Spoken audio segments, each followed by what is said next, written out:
Então, eu sou a Renata Rage, do Startup Rio. Estou falando isso para alguns muito bem-vindos, porque não estou familiarizada com o rostinho de alguns, então faço questão de me apresentar brevemente. Mais do que a mim, o que de fato é muito relevante para quem veio aqui é falar um pouquinho do nosso programa, do Startup Rio. É um prazer receber cada vez mais energia nova, que a inovação tem a ver com isso, de pulsar, de ter vocês aqui conosco do ecossistema é super bem-vindo, tanto quanto o nosso querido palestrante. A gente já está no ao vivo, Júlio? Júlio? A gente está no ao vivo? Não? A gente está no ao vivo? Tá quase? Tá. É isso, dar boas-vindas para vocês, falar que a nossa casa está aberta. Quem aqui já conhece o programa Startup Rio, quem é de fora, né, gente? Eu sei que tem pessoal aqui, vocês também. Mas de quem está vindo aqui, não sei, pela primeira vez, quem ainda não conhecia o programa, deseja saber mais, só 2, 3, 4, sejam muito bem-vindos, tá? Se vocês quiserem, depois eu disponibilizo o meu telefone para vocês fazerem parte da nossa lista de transmissão dos eventos que acontecem aqui. A semana que vem a gente vai ter o Marcelo Salles, que está por trás da 21212, da Movile, enfim, um grande profissional iFood, que sempre busca pessoas expoentes no mercado para trazer temas interessantes para quem quer empreender, tá bom? E agora eu deixo vocês com o Sérgio Yates, que veio abrilhantar a nossa tarde. Tá bom, gente? Muito obrigada e divirtam-se. Bom, boa tarde, obrigado Renata pelo convite. A ideia é que seja um papo bastante informal. Eu pedi esse flipchart aqui porque eu vou fazer um desenho no qual eu vou me basear as coisas que eu vou falar.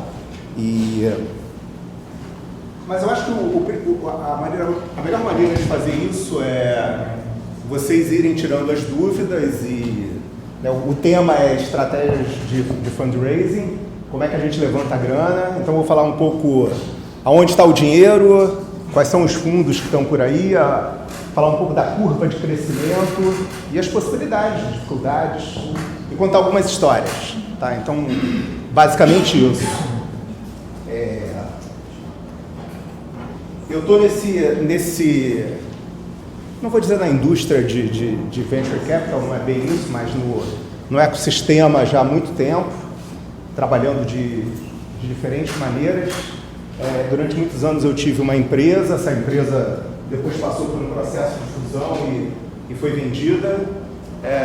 Na sequência eu migrei para academia, fiz um mestrado, aí trabalhei muitos anos na incubadora de empresas da PUC, de onde saiu lá o Marcelo Salles, né, na época Anytime, que depois se fundiu com a Compera, e hoje é a Movile. Então tive essa oportunidade de trabalhar com um pessoal que hoje está muito bem. É legal ver essa galera hoje voltando para o mercado, ou empreendendo, ou sendo anjo. Né? Hoje a gente tem um grupo de investidores anjo, que são todos fomos empreendedores, vendemos os nossos negócios e fazemos co-investimento juntos. Né? Então, é de empreendedor para empreendedor, não é um papo de financista. Né? Eu acho que a gente tem uma diferença que é entender como que a coisa funciona, porque já passamos pelos mesmos problemas. E aí, quando eu estava na PUC, eu fiz um investimento numa empresa. Foi até interessante a motivação para isso.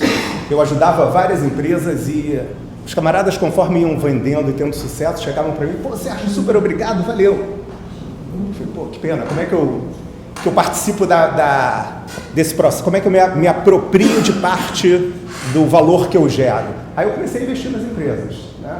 A maioria não está mais por aí, ficou no meio do caminho, mas teve uma que deu muito certo. Em 5 anos a gente criou uma empresa relevante, foi vendida para a B2W, depois eu vou falar mais desse caso. E a partir daí eu comecei a fazer vários investimentos em empresas. Acabei me juntando depois ao grupo da Confrapar, sou Venture Partner lá, ajudo o processo de seleção, participo de conselho de algumas empresas e tenho uma atividade também na FAPERJ. né? Então, eu sou assessor da diretoria de tecnologia, vou falar um pouco que ajuda a patrocinar esse programa, e aí vou falar um pouco de coisas que estão para vir por aí. Então, a ideia é um bate-papo.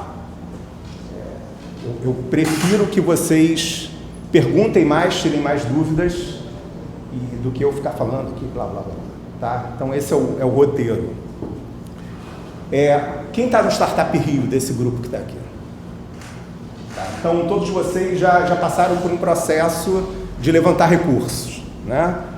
Um recurso na modalidade de subvenção econômica, onde vocês receberam um fomento, e esse tipo de recurso é muito bom, porque é um recurso equity free. Vocês não tiveram que dar absolutamente nada em troco. Ninguém abriu mão de uma única cota ou participação da empresa. Pois isso é fantástico, né? Então, toda vez que vocês tiverem oportunidade de pegar esse tipo de recurso, peguem, não deixe dinheiro em cima da mesa. Essa é a primeira dica. O que vai acontecer daqui para frente é que vocês vão precisar, a não ser que alguém seja herdeiro, e aí pode acessar o Friend and Families lá, mas esse pessoal empresta dinheiro para vocês porque eles amam vocês. Então, seu pai, sua mãe, seu tio, sei lá quem, bota dinheiro no teu negócio porque ele gosta de você. Quem não é parente provavelmente vai querer alguma coisa em troca. Então, o pessoal brinca lá, os americanos criaram aquela história dos 3 Fs, né? Friend, Families and Fools. Aqui a gente tem os 4 Fs. Friend, Family, Fools e FINEP, FAPERJ. Usem aí do jeito que vocês quiserem. Então, é um outro agente que dá grana. Também no sistema de não precisando dar nada em troca. Mas o fato é que vocês vão ter que pegar outros dinheiros ao longo da curva de crescimento da empresa. Que é essa história aqui, né?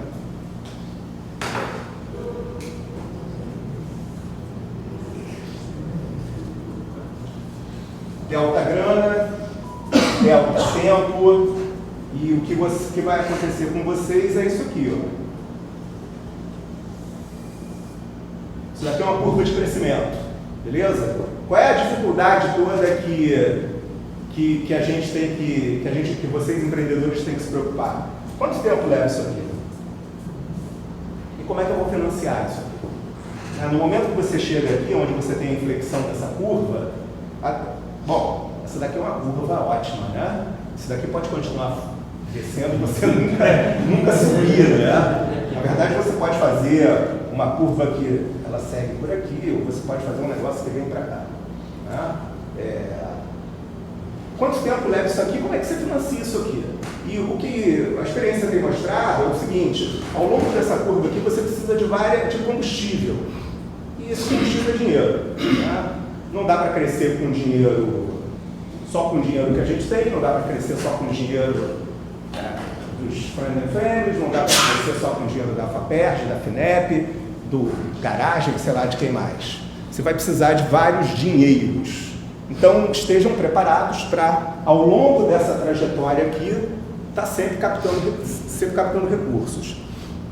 O que eu tenho visto hoje em dia é o seguinte: a cada 18 meses, para as empresas que estão performando bem, você vai ter que fazer uma captação, né? Então, Nubank agora na última captação, 400 milhões, foi valuation de 10 bi de dólares. Os caras continuam crescendo e continuam captando. Então, esse negócio vai. Então, alguém da empresa vai ter que se especializar no processo de captação de recursos. E acreditem, isso toma muito tempo. E aí que eu acho que tem uma habilidade a ser desenvolvida, que é a capacidade de desenvolver relacionamento com os investidores. Então, eu vejo alguns casos, algumas pessoas fazem isso muito bem, outras pessoas não fazem isso muito bem. E aí depois eu vou contar um caso que eu tive aqui, né? Mas vamos lá.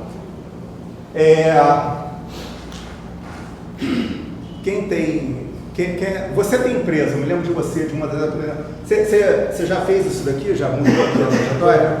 Pois é, quanto tempo você acha que você vai levar até esse negócio caminhar? Até você ser sustentável e viver da geração de caixa do teu negócio?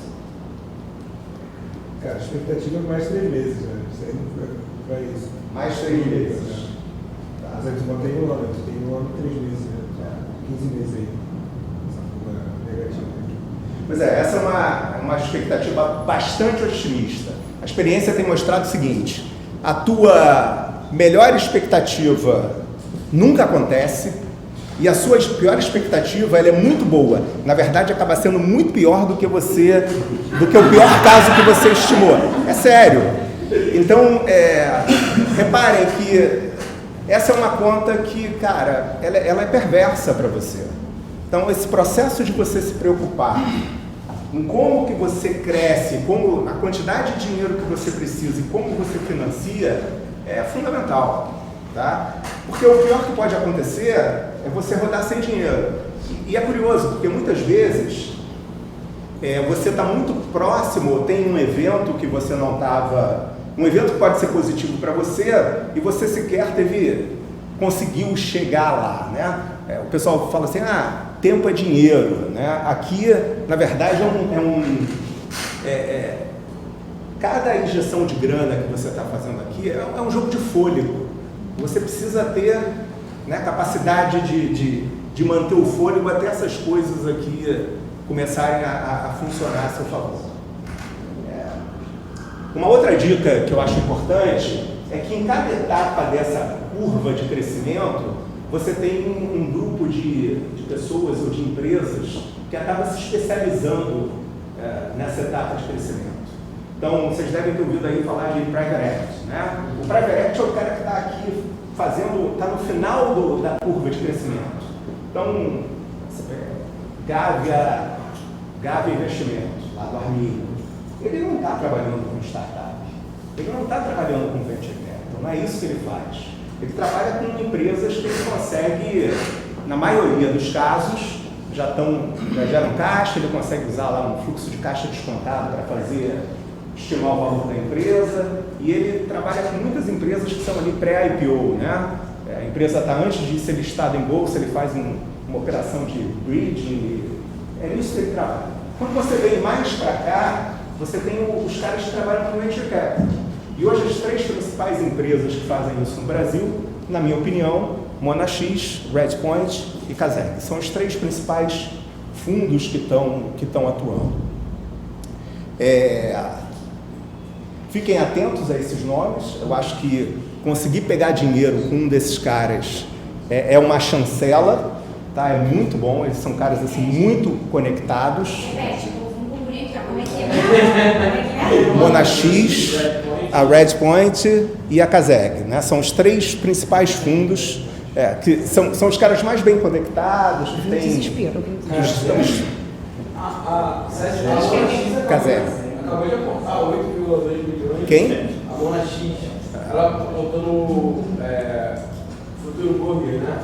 Você viu isso? Cara, não sei. Eles estão sempre fazendo... Aqui no Rio, eu acho que a única empresa que eles estão investindo é a Disquet. Eu vi que eles aportaram aí. Eles estão investindo eles foram investidores da Green, foram investidores da Yellow, aí fez a fusão, fez a Grow, e, enfim. Eles têm feito vários. A Redpoint está fazendo um investimento até numa empresa lá que está no garagem, né? Não sei, já está liberado isso? Pois é, Stop Club. Então, assim, eles estão sempre... Os caras estão caçando sempre bons negócios. E tem outras. Então, tem a Stella, tem a Confrapar, tem uma série de outros fundos que são interessantes também, mas eu diria que essa é a elite. Quando você vem mais para o início dessa curva aqui, e reparem, eu diria que arriscaria dizer que esses caras estão mais por aqui, né? Você começa mais para cá, nesse pedaço, você trabalha muito com os grupos de anjos.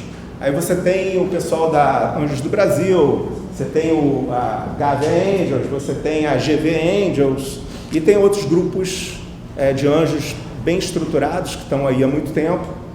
Acho que é um grupo importante também para vocês procurarem.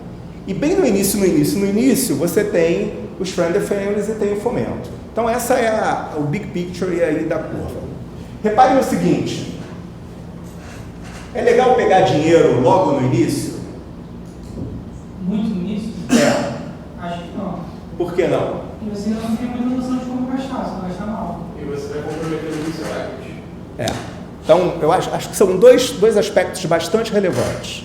Um é que, né, se essa daqui é a curva de crescimento, essa daqui é a curva de risco. De risco. Então, quanto mais no início, aqui você não tem ativo, você não tem cliente, você não tem nada. Portanto, se o cara está entrando no seu negócio aqui, muito provavelmente esse cara vai querer um equity grande. Mas aí tem um negócio que é tricky, né? Porque quando você investe numa empresa, se você matar a besta capitalista que tem dentro do cara, você se ferrou. Porque tudo que eu não quero é um cara que seja meu empregado. Eu quero um cara que seja um empreendedor. Então você tem que também ter a habilidade, olhando pelo lado do investidor, de não tomar muito equity, porque senão você mata esse espírito. E também tem essa história que você falou muito no início, a dificuldade, você tem menos visibilidade de como alocar o recurso.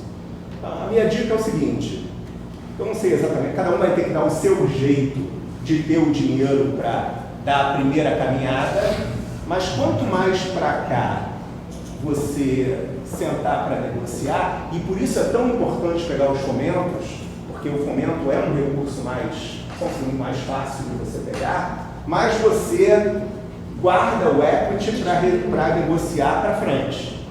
E você vai negociar esse seu equity em condições melhores, porque você já validou, já fez MVP, já tem o teu primeiro cliente, já tem o segundo cliente, já está gerando caixa, você já tem uma história para contar. Tá? Então, é um jogo também de histórias para contar. Quanto mais você caminha, mais história para contar você tem, portanto, melhor a sua capacidade de negociação. Duas perguntas, acho que vem muito nessa linha que eu pontuei também. A primeira delas é essa regra de ouro, como tem entre muitas aspas, do limite da de equity no primeiro aporte, né? Seja anjo, seja seed, né? De, sei lá, uns 15, 20% por aí, tá gerando aí. Como é que você vê isso? É por aí ou você acha que tem que, como você falou, segura o máximo, entrega quanto no seu primeiro aporte, né? Acho que isso é mais ou menos. Cara, olha, tem várias maneiras de fazer isso. Uma maneira é você travar o valor, né, e, portanto, o equity na largada, no início da negociação. A outra é você deixar essa discussão para depois usando, né, no Brasil chamando de mútuo conversível ou convertible note. Então, são as duas maneiras clássicas que você tem que fazer isso. Eu, particularmente, prefiro deixar essa discussão para depois. A discussão de equity é sempre... Você tem uma posição, eu tenho outra, e aí, qual é a verdadeira? Então, a minha dica é o seguinte, é difícil você precificar, quanto mais para cá dessa curva você está, mais difícil de precificar. Deixa caminhar. Então, eu diria que o investidor mais inteligente, mais experiente, ele vai postergar essa discussão e deixar para discutir isso, por exemplo, na hora que um investidor qualificado, um fundo de investimento, que aí sim o cara trabalha, a Monax fez, sei lá, dezenas, centenas de investimentos. Esses caras conseguem fazer preço muito melhor do que eu consigo, né? Muito melhor do que um grupo de anjos consegue. Então, na hora que ele entra, provavelmente a partir daqui, né, talvez, se você pegar um cara mais experiente, ele até entre nesse início aqui, nessa zona aqui, esse cara vai definir o preço e aí você tem instrumentos para, né, pegar esse seu primeiro equity e converter em participação. Então, objetivamente, respondendo a sua pergunta, eu não acho uma boa discussão. Acho que se você entregar 30%, imagina você numa rodada com anjo entregou 30% da empresa. Eu acho que você corre um risco muito sério. Eu tenho visto vários fundos falando assim, olha, cara, eu não vou investir em você porque o cap table está ferrado. Né? Porque o cap table é a distribuição dos seus equities. Então, e aí você afasta o investidor. Né? Eu vi acontecer muito isso também, na época que eu trabalhei na PUC, a incubadora da PUC tinha uma opção de participação no equity da empresa, não era nem participação, era uma opção. E eu vi vários investidores falando assim, eu não quero ser sócio de uma universidade. Isso era um problema de negociação. Então, assim, preocupem-se muito com o equity, como vocês vão gerenciar isso, e quanto mais para frente vocês puderem empurrar quanto você abre mão e quanto você mantém, melhor. Mas segundo pergunta, Alisson, só para fechar aqui, essa questão de curva de aprendizado, como é que o investidor brasileiro enxerga isso? Né? Quanto o empreendedor já gastou para desenvolver a solução, né? Como é que você vê essa questão da curva de aprendizado no Brasil? Cara, é muito mais fácil um camarada que já se provou, que já fez uma empresa, que já teve saída, vendeu, fez uma venda para uma estratégica, ou sei lá, fez um IPO, ou fez vendeu para um fundo, voltar para cá e começar outra empresa e captar com um investidor, até com um fundo aqui no início, do que alguém que nunca fez isso. Então, eu acho que você tem uma experiência acumulada dos N negócios que você criou ao longo da sua vida e tem a curva de experiência ou a experiência acumulada naquele negócio que você está fazendo naquele momento. A curva de experiência desse negócio, ela está acompanhando a curva de crescimento da empresa, né? Mas isso também pode não acontecer. Eu acho que uma das piores coisas que tem é a empresa zumbi, né? O cara que está na empresa lá há, sei lá, 5 anos, 6 anos, 10 anos e continua a empresinha, né, fazendo ali, o cara vai e gera, sei lá, faz 500 mil no ano, 1 milhão no ano. Pô, isso é ótimo, né? Mas ele não é uma empresa.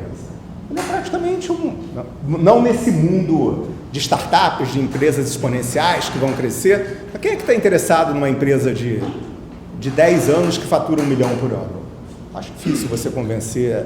Então, eu arriscaria dizer que, na ótica do mundo do investimento, uma empresa que ficou ali zumbi company, né? Vai atrair pouca atenção. Então, acho que esse cara teve uma curva de experiência muito flat, né?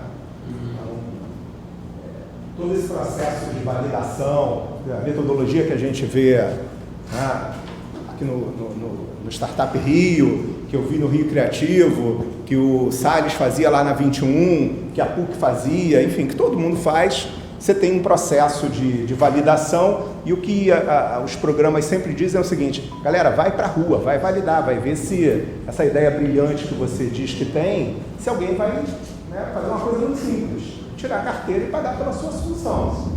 Tá? Se alguém faz isso, legal. Se ninguém quer fazer isso, a sua ideia, acho que tem pouco mérito. Né? Vamos lá, o que mais? Eu acho que é melhor esse modelo, ao invés de eu ficar aqui contando. Vão perguntando que eu vou lembrando das histórias. Bom, minha pergunta é, aqui no Brasil, eu nunca vi ninguém falando sobre o buyback. Por exemplo, eu te dou, a gente vai chegar, a gente vai negociar hoje, eu te dou 20%, porque eu entendo que o cenário é de risco, mas se eu alcançar a expectativa, se eu alcançar de acordo com o meu plano de negócio, se eu alcançar essa receita que eu te apresentei, eu te compro pelo valor que você investiu, sei lá, metade do que você pediu de equity. Sei lá, 18 meses, 20 meses, 30 meses, sem acordar com as partes. Isso não é comum aqui no Brasil? Cara, eu já vi eu já participei de operações de buyback, tenho visto algumas operações de buyback. Não sei, eu tenho a sensação que uma operação de buyback é um negócio que teve um sucesso relativo. Né?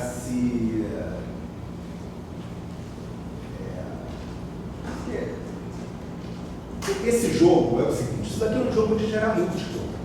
Eu botei 10, eu quero sair com 100. Né?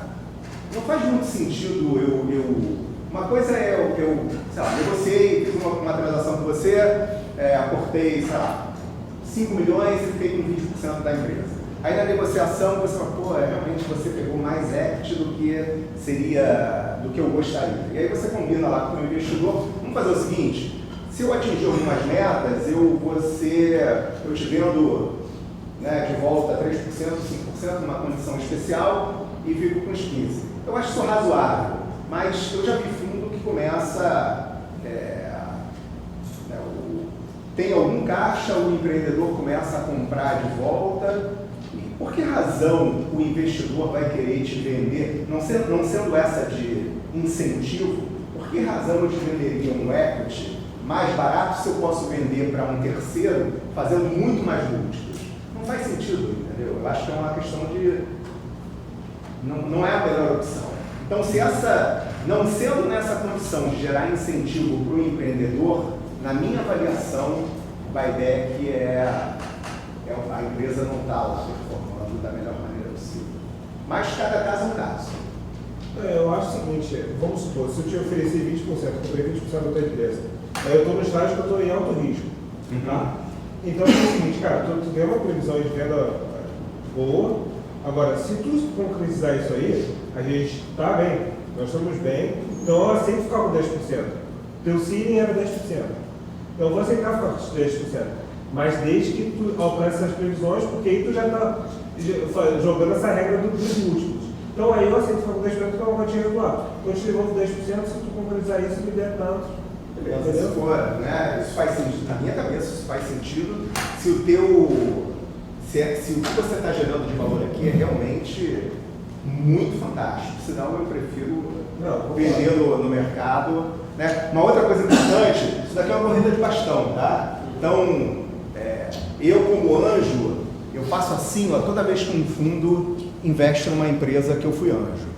Por uma razão muito simples, diminui muito meu risco. Né? Mas muito, absurdamente. O VC que está investindo em early stage, na hora que ele vai para e se ele não for fazer o Series A ou o Series B, na hora que entra um cara fazendo o próximo round, eu tenho certeza que ele faz assim, ó. Porque você está dando sequência na curva, você está arranjando novos investidores para injetar combustível para você continuar crescendo. Né? Já vi casos de você tomar um down round. O que é um down round? Você faz uma captação nesse estágio por um valuation menor do que você fez aqui. O que você acha que o investidor que botou grana aqui vai ficar feliz? Significa dizer que ele pagou mais caro.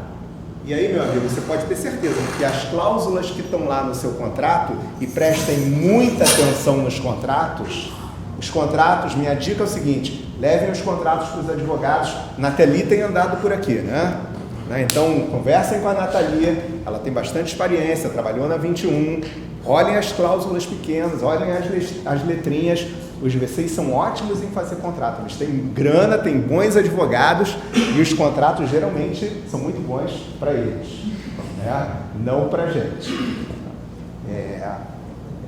Recentemente, uma empresa que eu investi, a gente estava negociando um round com um VC e o cara chega com uma série de direitos de preferência, né? Então, por exemplo, na venda da empresa, eu que sou o fundo, quero receber todo o meu investimento, mais não sei quantos múltiplos, e todos os investidores que vieram antes, só depois de eu pegar todo o meu dinheiro com N múltiplos, vocês começam a receber. Legal, né? E se o dinheiro acabar? Esses são direitos de preferências leoninos que são muito praticados no mercado e estão lá nas letrinhas, então fiquem atentos. Isso é um jogo, tem dinheiro envolvido, não é um jogo muito amigável. Você já viu um investimento mal feito por parte do empreendedor afundar o negócio? Como assim? Não entendi. Afundar no sentido de tomar muito equity ou de ter cláusulas assim, que realizar o negócio? Tem um negócio aqui, acho que uma das primeiras, um misto de aceleradora com fundo. Como era o nome daqueles caras? Eram até listados em bolsa. IdeiasNet. Não sei se ainda existe IdeiasNet. Dá uma olhada.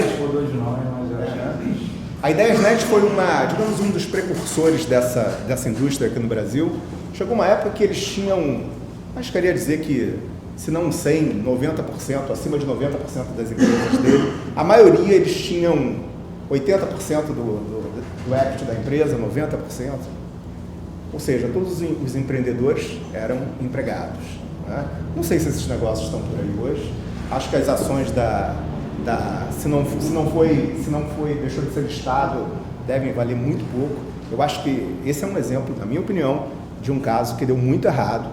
E aí, por uma série de fatores, né? Lembrando que esses caras pegaram várias crises, era o início da indústria, a indústria ainda muito, não muito madura, ela ainda está muito no início, mas hoje é muito melhor do que já foi no passado. Então, eu acho que é um exemplo que deu errado, né? Eu não me lembro, assim, bolsa de mulher, não sei o que aconteceu com a empresa, tinha elefante, né? Ainda existe? Mas ela vendeu, e aí diminuiu, as agências que também existiam mudaram, os empreendedores mudaram os nomes, saíram de lá, e todo mundo saiu de lá. Foi todo mundo indo para outros lugares, não sei o quê, mas, assim, não é uma... Ninguém se lembra mais, ninguém fala mais hoje as pessoas falam da Mona X, falam da Red Point, Astela, ninguém está falando mais de Ideiasnet. A internet ainda existe, a ação cotada na B3. Quantos centavos está a ação? Da 3,38. 3? 3,13. Até que não está com essa. Pois é. O que mais? Quem está planejando aí levantar algum recurso? Já valeu 15. Já valeu 15, né? Você tem ideia de quanto você precisa? A minha pergunta anterior é essa. Eu sou de João. Eu já vi que lá nos Estados Unidos já está começando bastante, classes maiores, que estão buscando venture capital como um todo. Né? Aqui no Brasil, eu não tenho conhecimento como está isso, como está aberto os investidores para investir em jogos, porque é uma outra dinâmica. Uma dinâmica, no jogo que eu produzo, na maioria dos jogos aqui que estão no Startup Rio, é uma dinâmica de você desenvolver durante 2, 3 anos e chegando lá vender e ter um lucro muito pontual, que pode se estender, mas é muito pontual, e muitas vendas e um lucro absoluto ali, de uma forma, uma lançamento de vendas em um ano de lançamento. Você sabe me informar como que está isso, como está a abertura dos investidores para esse mercado especificamente de desenvolvimento de jogos? Não sei te dizer, eu acho que é um mercado muito específico e aí a minha dica é o seguinte, conhece o Carlos Stigarriga? Chama o Stiga, quem é de jogos conhece o Stiga, né? O Stiga é um cara, já teve empresa, já vendeu empresa, vai vender empresa, esse cara sabe tudo de games, é um cara que pode vir aqui falar com bastante propriedade sobre isso, né? Eu acho que é um cara que vale, outro cara que vale muito a pena bater um papo também é o Dario da Gazeus, então são os caras que eu conheço assim, que entendem bastante de jogos e são 2 caras, tem outros, não sei, né, não desmerecendo ninguém, mas esses eu conheço, são caras que têm track record, já venderam suas empresas, então eu acho que é o cara que vai te dar uma noção muito boa.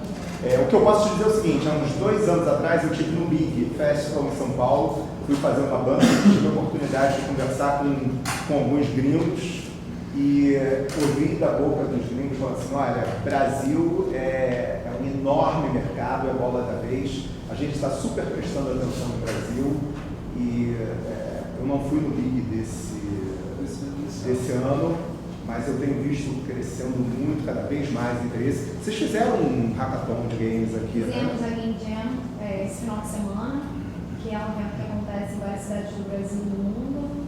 E foi incrível, assim, a energia deles, né? Que trouxe uma amiga que morou muito tempo na Ásia, a Javi, e aí algo que ela chamou a atenção e eu não pude responder. Por que o pessoal, na hora que vai fundamentar o seu pitch, vai fazer o seu pitch, não fala do mercado da Ásia? E no mercado de games do Brasil está crescendo, é bola da vez, mas os asiáticos têm, no segundo idioma, por exemplo, Filipinas, eles falam perfeitamente inglês e todos são viciados nos jogos. Por que os jogos daqui não pensam em atrair público vincular, né? Ou buscar investidores lá. A gente pensa, e assim, algumas questões de restrição são complexas. A China é bastante fechada em relação a isso. Mas Steam, que é, digamos, a plataforma principal, mas é tudo por lá é complexo. E assim, é uma questão também de tradução, né? Não, então, seria Organização.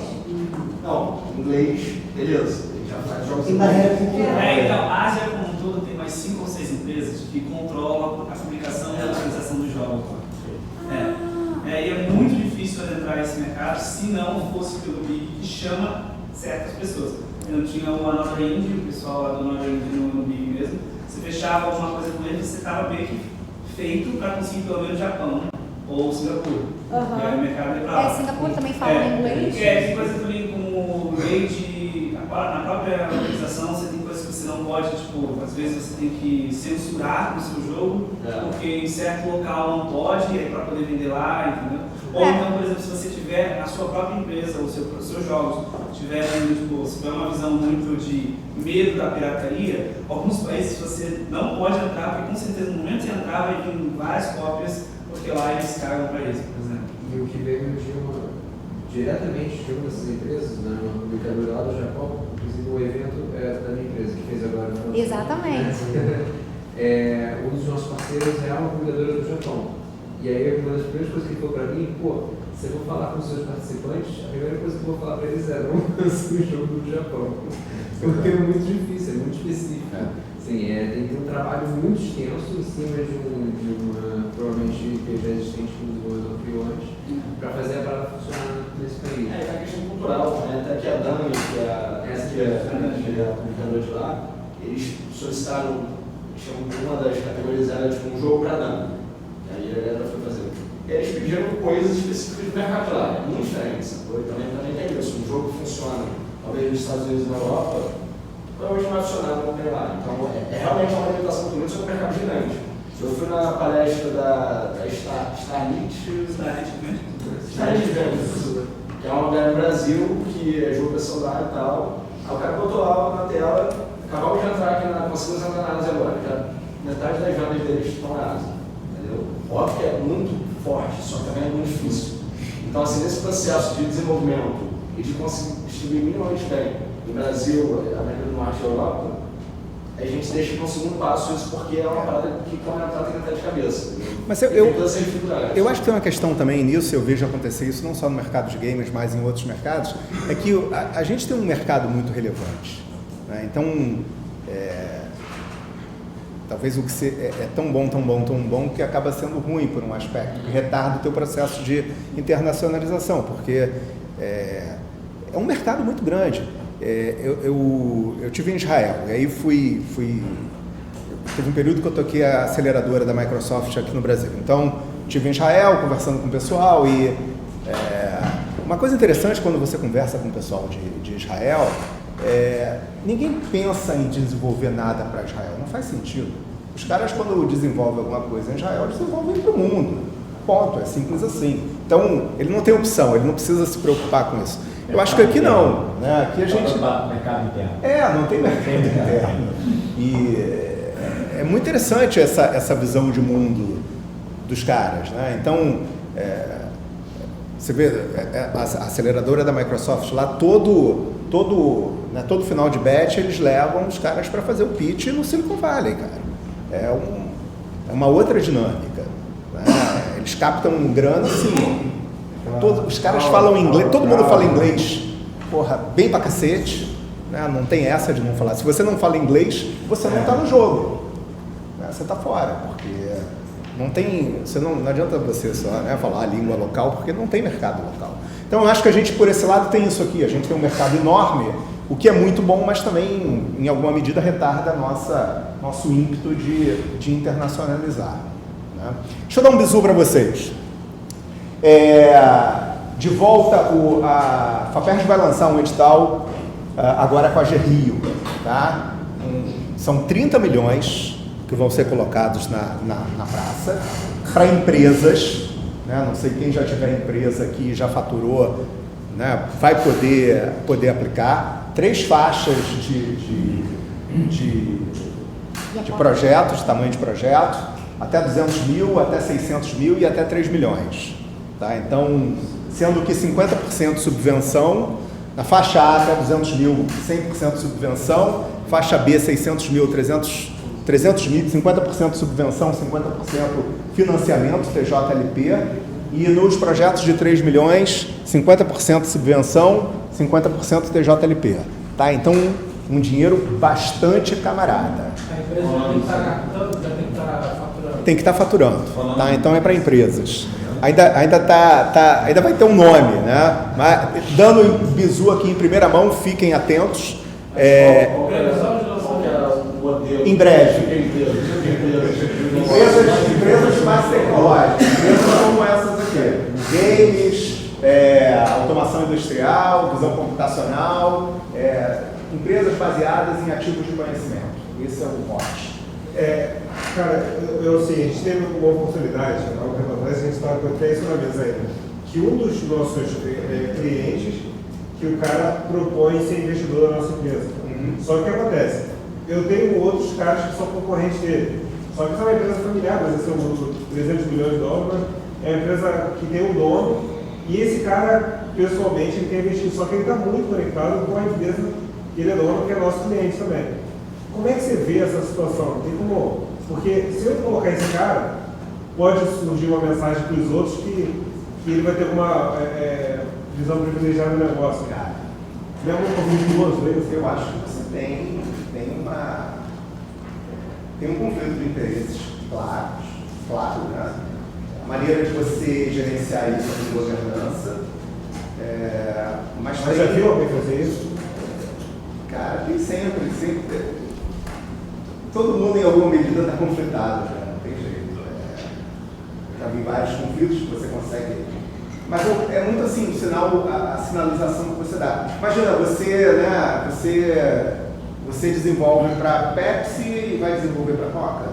Né? Isso pode ser um problema. De repente, sei lá, se é RP, que é um produto de prateleira, que não tem, né? Tanto faz, mas se você está fazendo alguma coisa que é tailor-made ali para Coca, será que a Coca vai querer que você seja fornecedora da Pepsi também? Não, mas aí que tá. Você parando a escalar, é muito difícil fazer uma coisa mais customizada. Né? O nosso não é customizado. Acontece que é um problema que atinge todos os fornecedores de equipamento. Então, vou te dar um caso que eu vivi. Nós tínhamos uma empresa e nós começamos a fazer um projeto para a Magazine Luiza. Em um determinado momento, a Magazine Luiza queria exclusividade.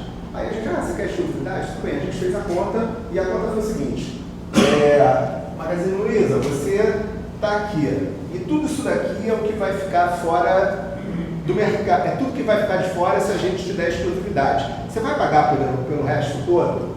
Óbvio que ela não quis. Então, não, mas negócio. Não é o caso. Imagina o seguinte, que a gente ganha uma comissão pela venda dos nossos clientes, tá?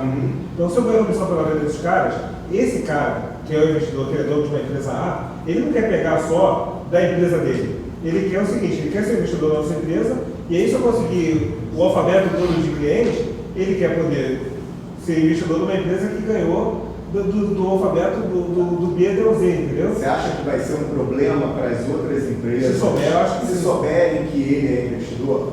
Eu acho que sim, porque pensa que tipo de informação que esse cara está recebendo. Tá. Pois é, o que eu não acho, a preocupação que eu acho que você deve ter é o seguinte: é não dar transparência que esse camarada é investidor da empresa. Isso pode causar bastante problema. Tá? Ele ser um investidor oculto, eu acho que isso pode te causar muito problema. Tem que pensar. Então, se o cara ser um investidor oculto, para mim é um problema também. Eu acho que é um problema. Eu acho que se algum dia alguém descobre... Essas coisas sempre aparecem. E sempre vai aparecer. Então, não tem imagem. Você vê... segredo que ninguém tem. Né, você pega uma empresa que vai... no final da curva aqui vai ser listada, que a CVM vai exigir lá que você relacione todos os acionistas. Se tiver alguém oculto, já teve casos conhecidos aí, dá problema.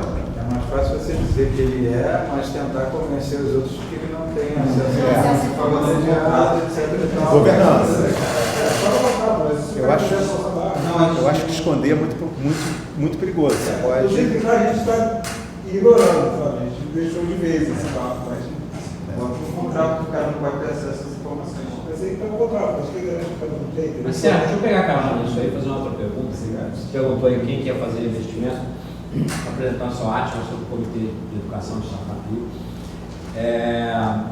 Como é que os investidores veem, na hora que eles vão investir, porque eu estou negócio, não basta o cara ter um pitch de 2 minutos e uma ideia brilhante, né? Dependendo de onde você está ali, até pode ser, né? Você está bem no início, uma ideia brilhante pode ser suficiente. Mas mais para frente, eu imagino que o investidor vai querer saber mais coisas do tipo, qual é a qualidade da tua gestão, como é que é a tua governança, qual é a maturidade dos processos, não sei o que, Esse due diligence,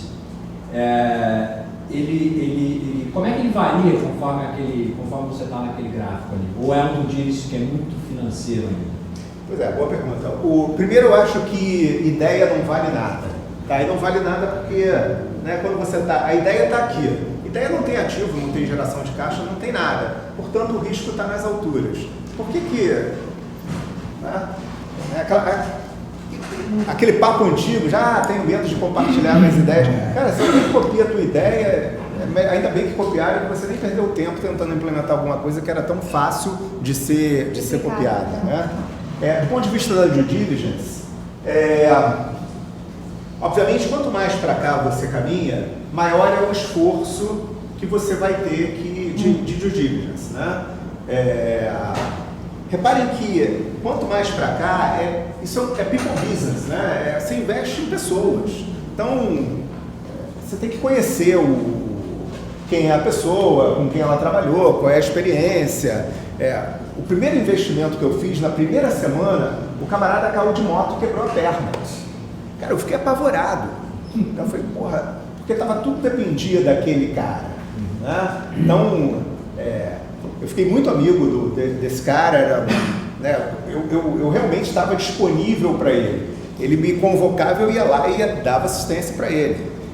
E, obviamente, conforme a empresa veio caminhando e depois teve um fundo, entrou e fez uma rodada de investimento, fez a segunda rodada, ele foi tirando a carga de cima de mim, porque tinham outras pessoas para se preocupar com o negócio. Lembra, corrida de bastão.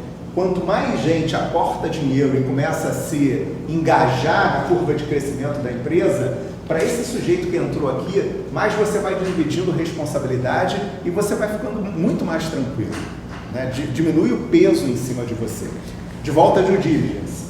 Eu acho que... Ela é muito mais qualitativa para lá.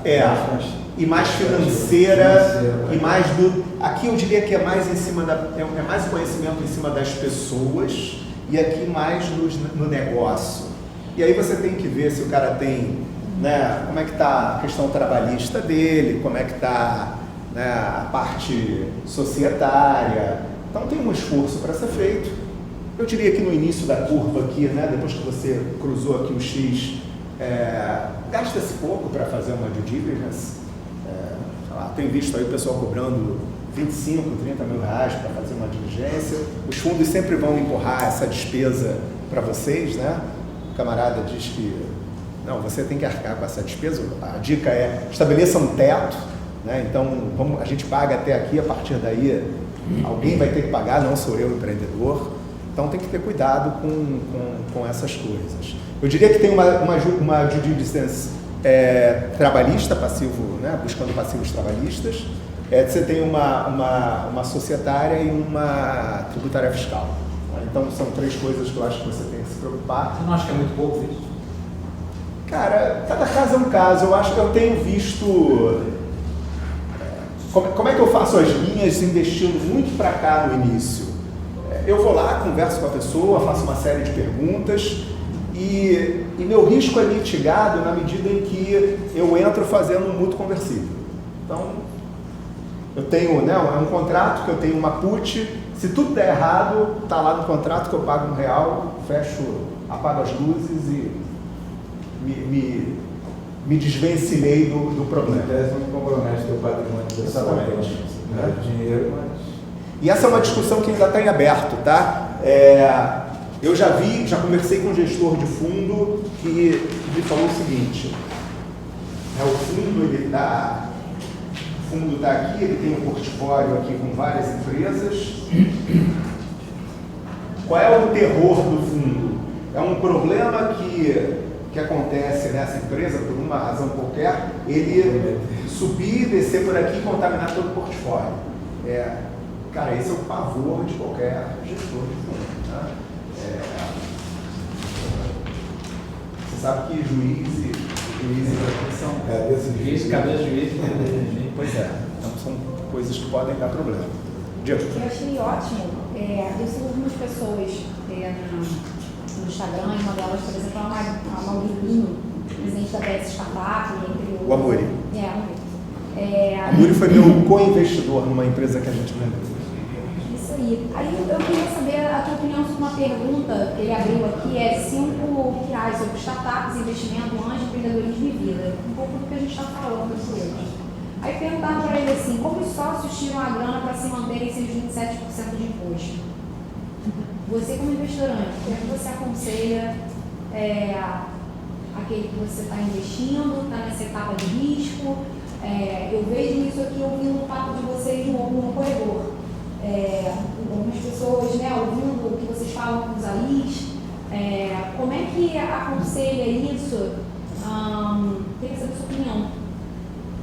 Como é que é a pergunta? A pergunta é, como você aconselha a empresa que a startup que você está investindo, ainda nessa etapa de risco, que os sócios possam se remunerar na empresa sem pagar os 27,5% de imposto? Cara, olha, tem uma questão que é muito simples, né? Óbvio que eu acho que todo empreendedor tem que pagar as contas, tem que viver, tem que sair, namorar, sei lá, enfim, tem a sua vida para tocar. E ele precisa de dinheiro. Tem algumas opções. Opção 1, ele tem uma reserva, né? Ou é bancada com os pais. Tem uma coisa interessante, é o seguinte, quanto mais jovem você começa a brincar disso daqui, mais o tempo te ajuda, né? Você está lá na casa do seu pai, você tem pouca despesa, não sei o quê. Imagina um cara que trabalhou numa empresa, teve carro da empresa, telefone da empresa, ganhou super bem, e aí ele ficou desempregado, teve um sonho, teve uma visão e resolveu empreender. E aí ele volta para viver, sei lá, com uns 100 mil reais do Startup Rio. Cara, é um baque, né?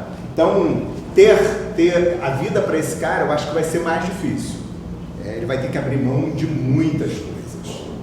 Então, eu acho que a idade é uma questão a ser considerada. Respondendo a sua pergunta mais objetivamente, então, eu acho que você tem que ter reservas. A outra é você usar dinheiro do investimento. Eu, enquanto investidor, enquanto a empresa não está faturando nada, a minha preferência é que o camarada coloque o dinheiro para desenvolver o produto. Mas eu também entendo que o camarada precisa de algum dinheiro para viver a vida, né? Então, não dá para o camarada sair ganhando 10 mil reais, mas alguma coisa tem que ser para bancar os custos do empreendedor. Esse dinheiro geralmente sai como antecipação de distribuição de lucro, de um lucro que não existe. Na verdade, ninguém paga 27% de imposto. Não tem isso. A não ser que ele esteja retirando como pró-abore um valor absurdo. Se estiver tirando como antecipação de distribuição de lucro, vai ter o lucro na pessoa jurídica, e se ele tiver no simples, está limitado lá a um determinado valor também. Então isso no início não é grande. Isso não chega a ser um problema. Eu acho que a questão é menos tributária de como a coisa vai se dar, mas o que você tem que olhar é o burn rate dessa história aqui. Porque até que você cruze essa linha e a empresa comece a gerar caixa e ela comece a viver da geração de caixa, ou que você tenha entradas consistentes de captação de recursos aqui a cada 18 meses, você está queimando muito mais dinheiro do que está entrando, em algum momento o dinheiro acaba. E a pergunta é, quem vai pagar a conta? Né? Então, questione-se em relação a isso, e eu acho que o empreendedor ele tem que conseguir, né, passar uma mensagem correta para os seus investidores. O relacionamento com o investidor eu acho que é uma coisa fundamental. Eu já Eu já investi em empresas que o investidor achava que me dar satisfação era assim, uma coisa desnecessária. Né? Que não, desculpa, o empreendedor me dar satisfação era desnecessário. E foi muito conflituoso. E por outro lado, eu tenho empreendedores que, cara, a gente tem mensalmente tem um call, mensalmente o cara manda um reporte, o cara liga para se aconselhar, pô, me ajuda nisso, não sei o quê. A gente toma chopp junto, a gente, né? Então, esse processo de manter o relacionamento com o investidor, transparência, quanto mais informado dos problemas, mais eu vou estar disposto a te ajudar. Tudo que eu não quero é surpresa, cara. Experiência, surpresa só se for positiva, né? Pô, você chega com um abacaxi e fala assim, olha, estou com esse problema, resolve aí.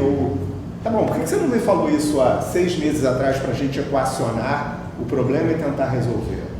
Então, eu acho que a coisa é por aí. Eu me preocuparia muito menos com a história dos 27,5% e muito mais com o gerenciamento do caixa e o burn rate. Você leva em consideração, como é que é isso? É um ponto a mais? Você fala, Renata, não me importo, quando eu acho que o negócio é bom. Uma startup que se preocupa com governança ainda nessa etapa, como é que é isso para você? Como é que são, essa é uma pergunta, assim, quais são as métricas que você usa para avaliar a maturidade financeira de gestão de investimento? Porque eu tenho alguns amigos que investem também e é recorrente o estresse com o nível de maturidade daquele que está sendo investido, que acha que não precisa dar satisfação, que calma, que é isso aí, porque a gente é uma startup, a gente está testando. Como é que você se prepara como investidor para evitar esse nível de estresse?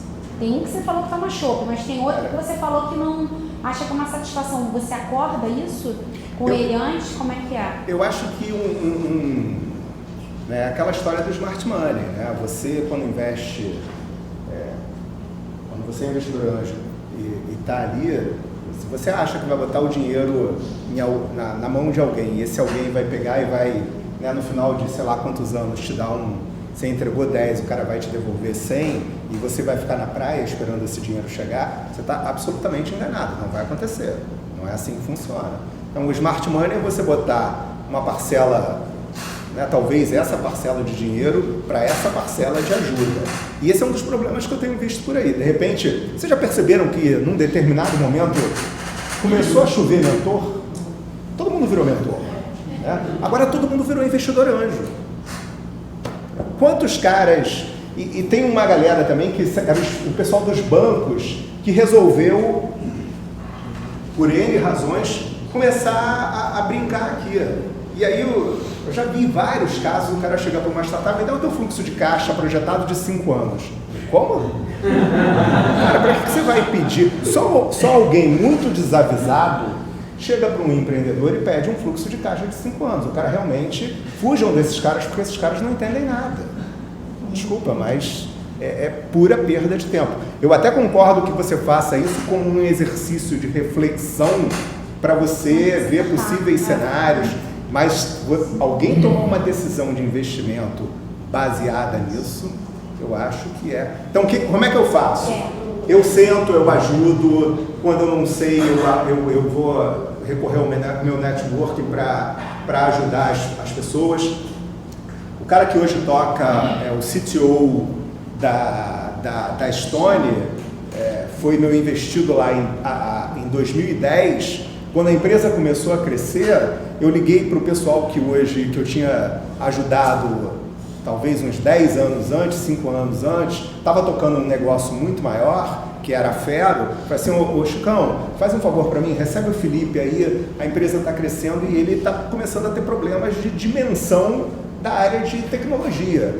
Ele foi lá, então é assim que funciona, você usa o seu network, quando você sabe resolver o problema, você senta lá e ajuda a resolver, e quando você não sabe, você ajuda a encontrar quem sabe. É assim que funciona. E só uma questão em relação a finanças, tá? É muito estressante para o empreendedor gerenciar a parte financeira da empresa. O que eu quero dizer com isso? Enquanto você está queimando dinheiro, cara, você está sempre olhando para uma planilha que está sempre no vermelho. Cara, isso psicologicamente é muito complicado. Eu já vi vários caras que sucumbem a isso, eles não conseguem viver com isso, eles não conseguem ter maturidade emocional de conviver com aquilo ali. Então eu acho que é um desafio enorme você conseguir gerenciar bem isso, conseguir, né, sair do negócio, deixar esse problema lá, viver a sua vida, trabalhar o crescimento, negociar com o investidor e conseguir ter uma argumentação que você mostre que ainda que esteja no vermelho, que ainda que não esteja, que você esteja queimando caixa, que você está na direção certa e que você embicou a empresa numa direção de crescimento. Certo. Qual é a tua opinião? Desconsiderando o fato de que você não é um investidor meramente financeiro, você já tem experiência como empreendedor, etc. e tal, e aquele investidor anjo mais old school. Tá? Sobre plataforma de equity crowdfunding, sobre dois aspectos, né? Sobre o aspecto da governança, que é a plataforma, em tese, ela já cuida dali, para um cara que é meramente financeiro, isso é um ponto positivo, eu acho. E sobre o que eu acho que é mais importante, que seria o fato dela, ela própria poder ser o segundo round de investimento, uma vez que depois de 18 meses ela pode abrir uma segunda rodada, como já está acontecendo. Você acha que,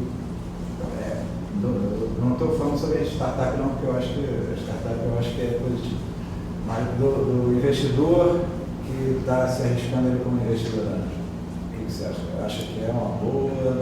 Cara, eu acho que isso é muito no início. Eu tenho visto, outro dia eu vi o... tá bem... Eu estava naquele evento que a Cláudia Wilson organizou lá na Bolsa, estava o Greg, da Exceed. Eu tenho visto eles crescendo. Tem duas empresas cariocas que fizeram captações relevantes na Exceed. A Três Cariocas, que é uma cervejaria, e a Greennet, que é uma empresa saída lá dos laboratórios da PUC. Foram inclusive meio que divisor de águas aí em termos de valuation. Exatamente. O valuation tá até meio, não sei. É até interessante a maneira como o pessoal da Exceed vende, né, a plataforma. Eles falam assim, olha, nós também somos uma rede de anjos, né, e temos lá uma base de investidores que toda vez que alguém entra na plataforma, a gente apresenta a empresa para o pool de investidores. Eu acho que eles devem, eu nunca entrei ali, nunca apliquei na Exceed, tenho até curiosidade. Acho que uma coisa legal é que são tickets, até onde eu sei, os tickets começam em 5 mil, e então assim... Os da Exceed começam em 5 mil, os da CRIA tem até de 500, até de 100. Quando você se cadastra no site, ele já até pede para você até qual é a faixa que você quer investir, qual o perfil de empresa, o faturamento. Ele faz essa piada. Pois uma coisa que eu acho que deve ser muito interessante. Ela mesmo faz a curadoria de todas as startups, ela trabalha com investidor líder, tem outras possibilidades. E eu acho que eles devem ter criado um mecanismo para, obviamente, sei lá, você tem 500 investidores, não dá para o empreendedor ficar falando com 500 caras. Deve ter lá um líder investor que conversa. Foi dia 5. Eu acho bastante positivo. Eu acho que vai funcionar muito bem para algum perfil de negócio. A Greennet é uma empresa muito interessante. Eles já tinham recorrido a um crowdfunding sem equity quando eles fizeram o protótipo deles. Eles fazem uma tractana lá que você bota no quadro para controla o gasto de energia dos aparelhos, né? É bem interessante, tem muita tecnologia. A gente tem uma e eles estão muito bem. Eles estão fazendo a validação aqui, essas pecinhas é parte da nossa startup que está validando aqui o uso da energia de cada aparelho. Isso. Então eu acho super positivo, eu acho que é mais uma possibilidade para o empreendedor usar no processo de captação. Recentemente eles bateram de novo o recorde de captação de uma empresa que tem TV aqui, mas esqueci o nome. Muito alto. Eu acho que foi muito alto. 4 milhões. Esse é um cara que eu acho super legal de vocês convidarem o Greg para vir. Isso, é Isso. isso.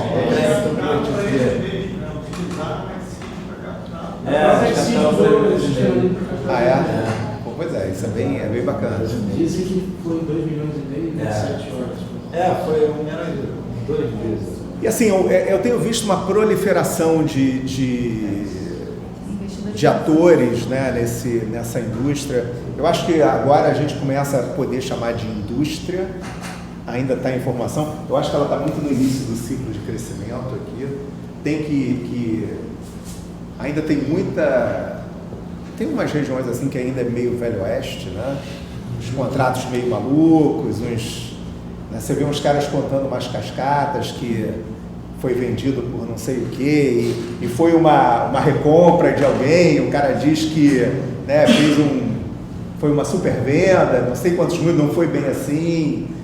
Você começa a saber das histórias nas internas. Mas é isso, você pega os mercados mais avançados, também tem isso. Nem todo mundo é Sequoia, nem todo mundo é Klein Perkins, nem todo mundo, enfim, nem todo investidor anjo é o Ron Conway. Cara, né, é assim que funciona. Eu acho que cabe a vocês escolherem aqueles caras. E aí tem muito de empatia, né? Eu acho que tem... eu já conversei com pessoas que... Eu conversei com um cara com uma vez, eu só estava na Microsoft, aí estava lá fazendo uma seleção de empresas, e aí ele falou, a gente estava considerando investir na empresa do cara. Eu falei, e aí, como é que é? Quanto vale a tua empresa? Eu falei, a minha empresa vale não sei quantos milhões. Eu falei, pô, legal. E como é que você chegou nesse valor? Aí ele olhou para o sócio e falou, a gente combinou. Né? Eu falei, tá, legal. Então você ouve muita história. A gente combinou, né? Pois é. Eu acho que tem muito dinheiro no mercado, muito dinheiro. Assim, eu já pensei várias vezes em, vou embora do Brasil, cara, aqui tá cheio de problema, né? O Rio é um lugar, tá bem complicado, questão da violência, né? Você tem alguns governadores que não podem, né? Foram privados de ir e vir, né? Essas coisas que a gente vê por aí. Cara, mas o Rio já passou por um momento super bom. Mas, aconselho, assim, vale a pena quem está precisando de energia. Ouve a fala do Paulo Guedes, ele esteve lá no evento da XP. Cara, assim, se 10 ou 20% do que o cara falou ali acontecer, porque não falta problema para resolver, cara. Isso é a Disneylândia dos empreendedores. A gente vai andando e vai... Estou pensando em problema. E problema é a oportunidade de gerar solução. Acreditem, são 220 milhões de pessoas, o mercado é gigantesco, está tudo por fazer, o juros está caindo. Está acabando essa história de deixar dinheiro no CDI para praia. Quem quiser melhor remuneração vai ter que tomar risco. Eu tenho visto os family offices conversando com empreendedores. Family office da família dos Klein tá começando a investir em negócios de impacto. Então você, que é uma área muito específica, então os family offices começaram alguns estão vindo direto, outros estão botando dinheiro nos fundos, tem um movimento muito grande nos corporate venture funds, então esses caras começaram a olhar, a história de Open Innovation proliferou, startup,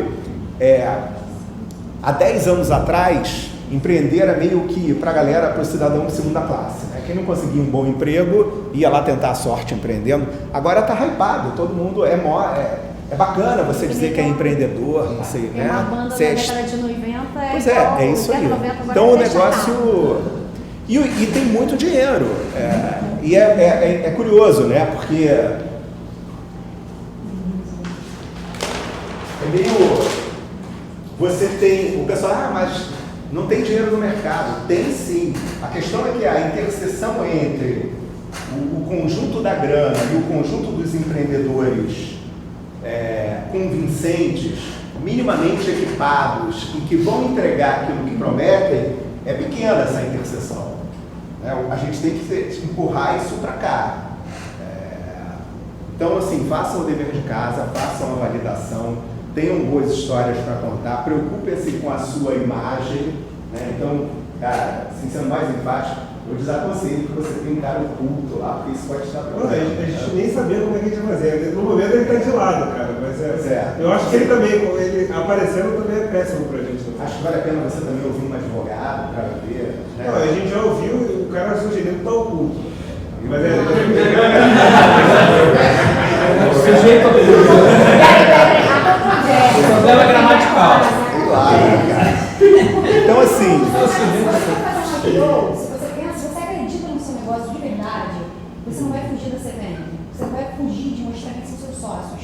A verdade vai vir à tona em algum momento. Se você acredita que você entendeu, fala assim, eu acredito de verdade, eu não quero ficar faturando 1 milhão ao ano. Você vai faturar, pá, vai explodir.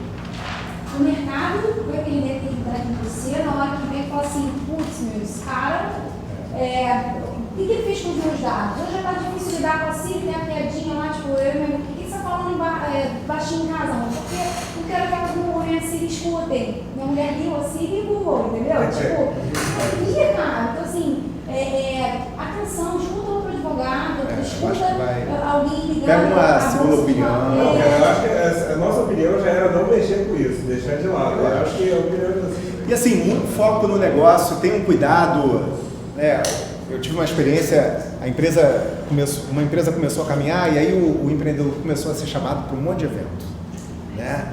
Cara, eu fiquei desesperado, porra, Salvini, você, cara, tá perdendo o foco, não é isso, você quer ser ator ou você quer ser empreendedor?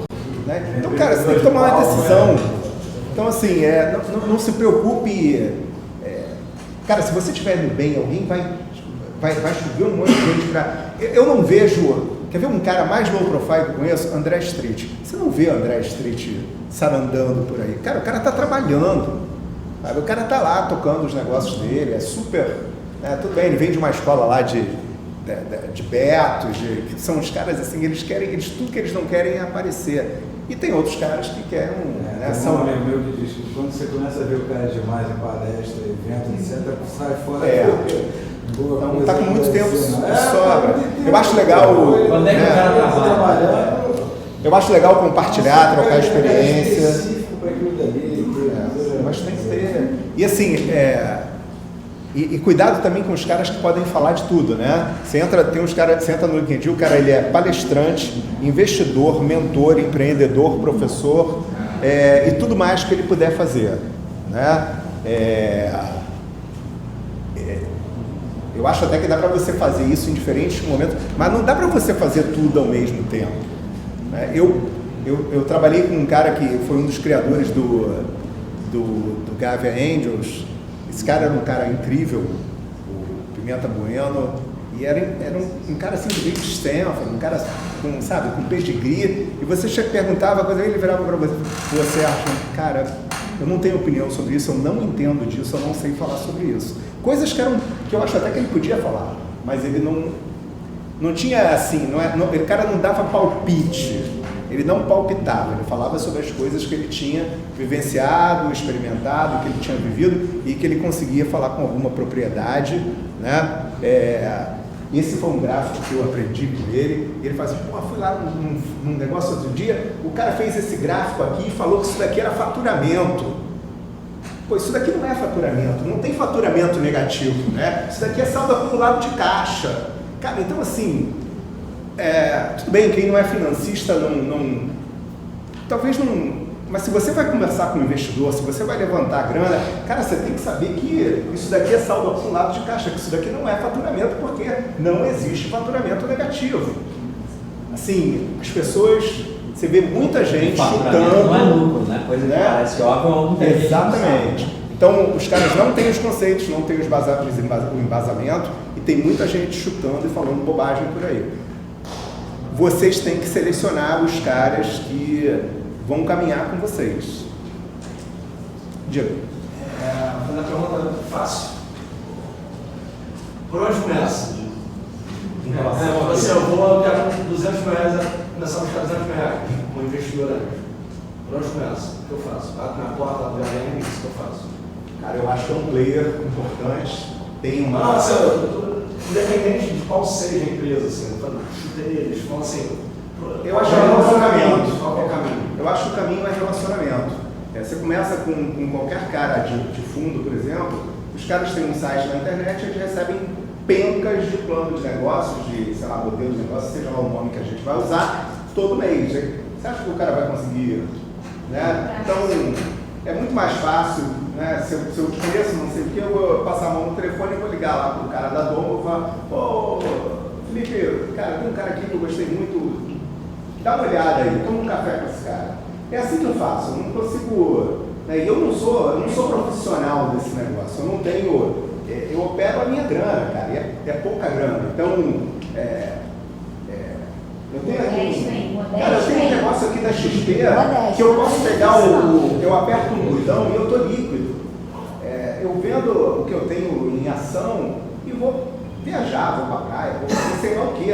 Quando eu boto dinheiro num negócio desse, eu estou travado num ciclo de 7 a 10 anos e as chances de eu pegar o meu dinheiro de volta são pequenas, tá?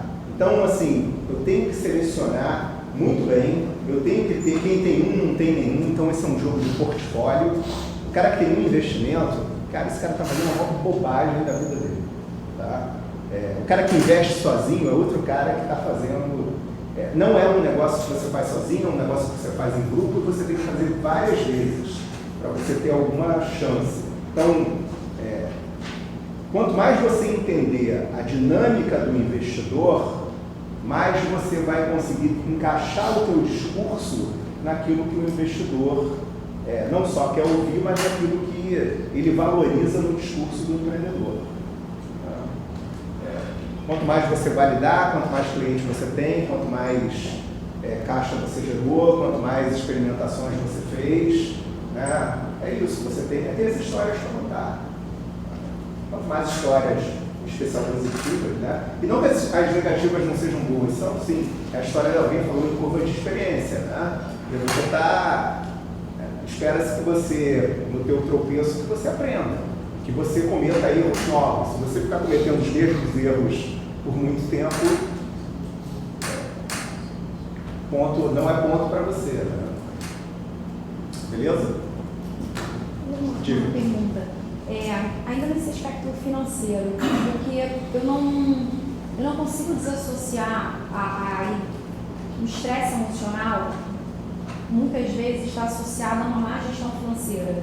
Ele acha que o problema é que ele não tem dinheiro, não que ele não tem solução. Então ele fica atrás de um investimento. E aí, queria entender a tua cabeça como investidor anjo para lidar com esse cara que é um ansioso. Que ele é um ansioso por querer que dê certo. E ele vai te pedir dinheiro. Como é que você avalia que não é ansiedade? Porque esse relacionamento que você colocou, tudo é relacionamento, mas é um relacionamento que você muitas vezes conheceu a pessoa há pouco tempo, parece uma boa oportunidade de negócio, mas como é que e o brasileiro, de uma maneira geral, ele não tem educação financeira, as pessoas não têm o hábito de pensar sua vida no D0. Poucas pessoas pensam, enfim, podem envelhecer e podem ficar doentes, e tem plano B, tem investimentos, e o empreendedor, ele é muito jovem e ele está apaixonado pela sua ideia, sobretudo. Como é que você, investidor, lida com esse cenário de ansiedade, eu preciso de dinheiro, eu não preciso ficar batalhando, ter uma solução melhor? Eu acho que a ansiedade não é ruim. O problema é quando, se o cara for consumido por essa ansiedade, isso o paralisa para fazer as outras coisas todas que ele tem que fazer, né?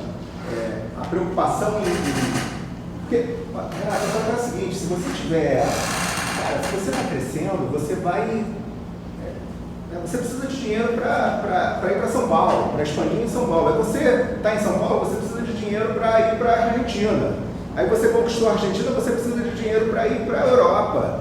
E é isso. Então tem uma ansiedade natural do negócio, que é uma ansiedade positiva, né, que te deixa alerta, que te faz, que você usa aquilo para te jogar para frente. Agora, tem um cara que paralisa com ansiedade, né, como é o cara que, né, tem um termo muito usado, é paralisia por excesso de informação. Não adianta você ter mais informação se você não vai fazer nada com aquela informação. Então, eu acho que chega um estágio que Se tem uma coisa aqui que a gente... Eu acho que o cara que está empreendendo, ele tem que estar muito confortável com a incerteza. Cara, assim... Eu uma vez estava conversando com um cara e ele explicando o negócio e eu olhando meio cético para ele e eu fazia as perguntas. Aí numa hora o cara deu um murro na mesa e falou assim: pô, cara, você não está entendendo, eu estou criando um próximo Google. Até me assustei, estou perdendo. Esse cara não fez nada, um cara super bem informado, um cara que fazia elétrica na PUC, então não é qualquer um que vai fazer engenharia elétrica, é um negócio pesado. E esse cara não fez aquilo que ele estava falando, então toda aquela coisa virou... Eu acho que tem vários perfis, parte do eu brinco muito com o pessoal assim, olha, eu sou, cara, a minha formação é de tecnologia, eu não sou psicólogo, então não dá para eu não vou ficar tutelando o empreendedor, mas eu acho que é meu papel sentar, ouvir, entender o problema do cara e tentar ajudá-lo. Mas eu não posso ser a bengala dele, né? Ele não pode ficar me ligando a toda hora para compartilhar os dramas da vida dele. Porque no final do dia é o seguinte, o negócio é seu, o investidor não faz o negócio dar certo, tá? Quem faz o negócio dar certo é o empreendedor, cara. O negócio é de vocês é que vão fazer o negócio dar certo, ponto. Vamos repetir isso aí. Cara, é simples assim. Então assim, e lembrem-se, o investidor, ele em algum momento, o objetivo de vida dele no investimento é entrar, botar X e gerar 10X e ir embora. E sair. Eu conversei uma vez com um gestor de fundo, ele falou para mim o seguinte: Sérgio, se você não sabe como sair, é melhor você nem entrar. Né? Nem entra no negócio se você não tem uma perspectiva de como que você vai sair desse negócio. Qual é a outra frase maravilhosa? Agora com o juros baixando vai até aumentar aqui quase mais. Muita gente, como o juros estava mais alto, às vezes era mais atrativo buscar investimento fora do país, né? Por N motivo, por causa dos juros mais baixos. Quantos caras você conhece que levantou dinheiro fora do país? Por exemplo. Me dá mais 5 exemplos. Não, valeu, beleza, me dá mais 3, 2. Cara, tem poucos caras. O Marcos é um professor. Pois é. Começou há muito tempo.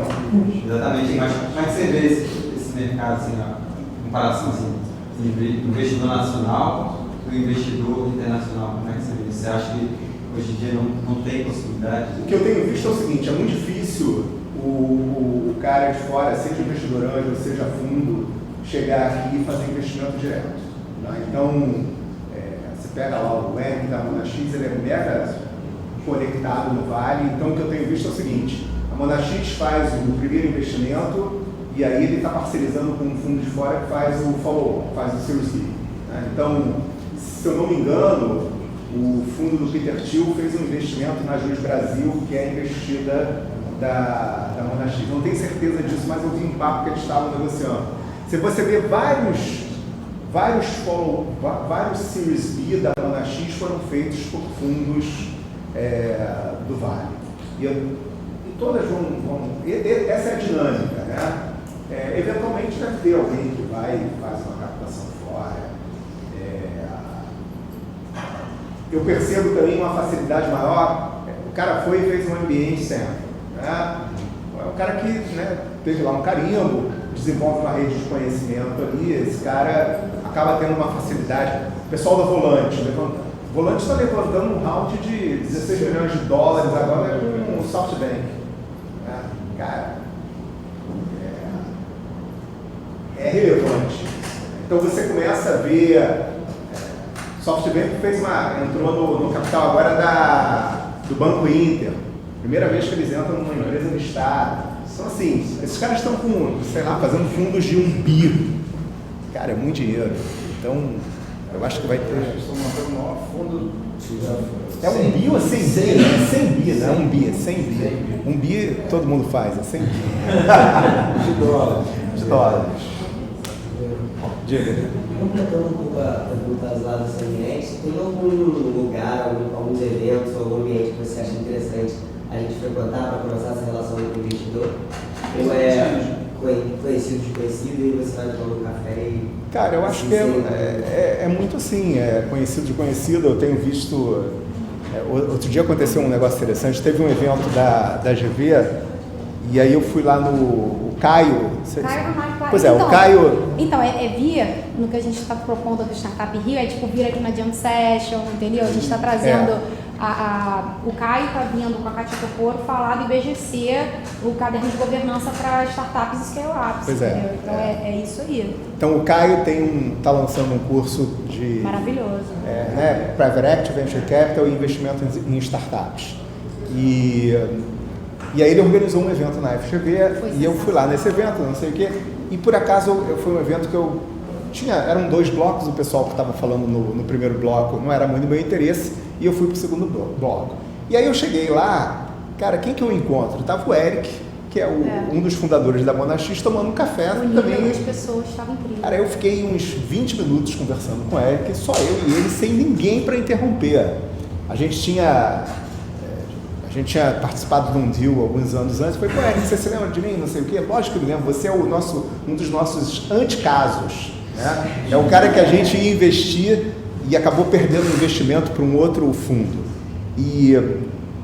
Então foi muito legal. A gente, há muito tempo, desde que fazia uns 5 anos que eu não vi o Eric, eu não encontrava com ele. E foi ótimo, ele se lembrou, depois teve o coffee break, começou um monte de gente assim para falar com o cara, eu até fiz tchau, valeu, né?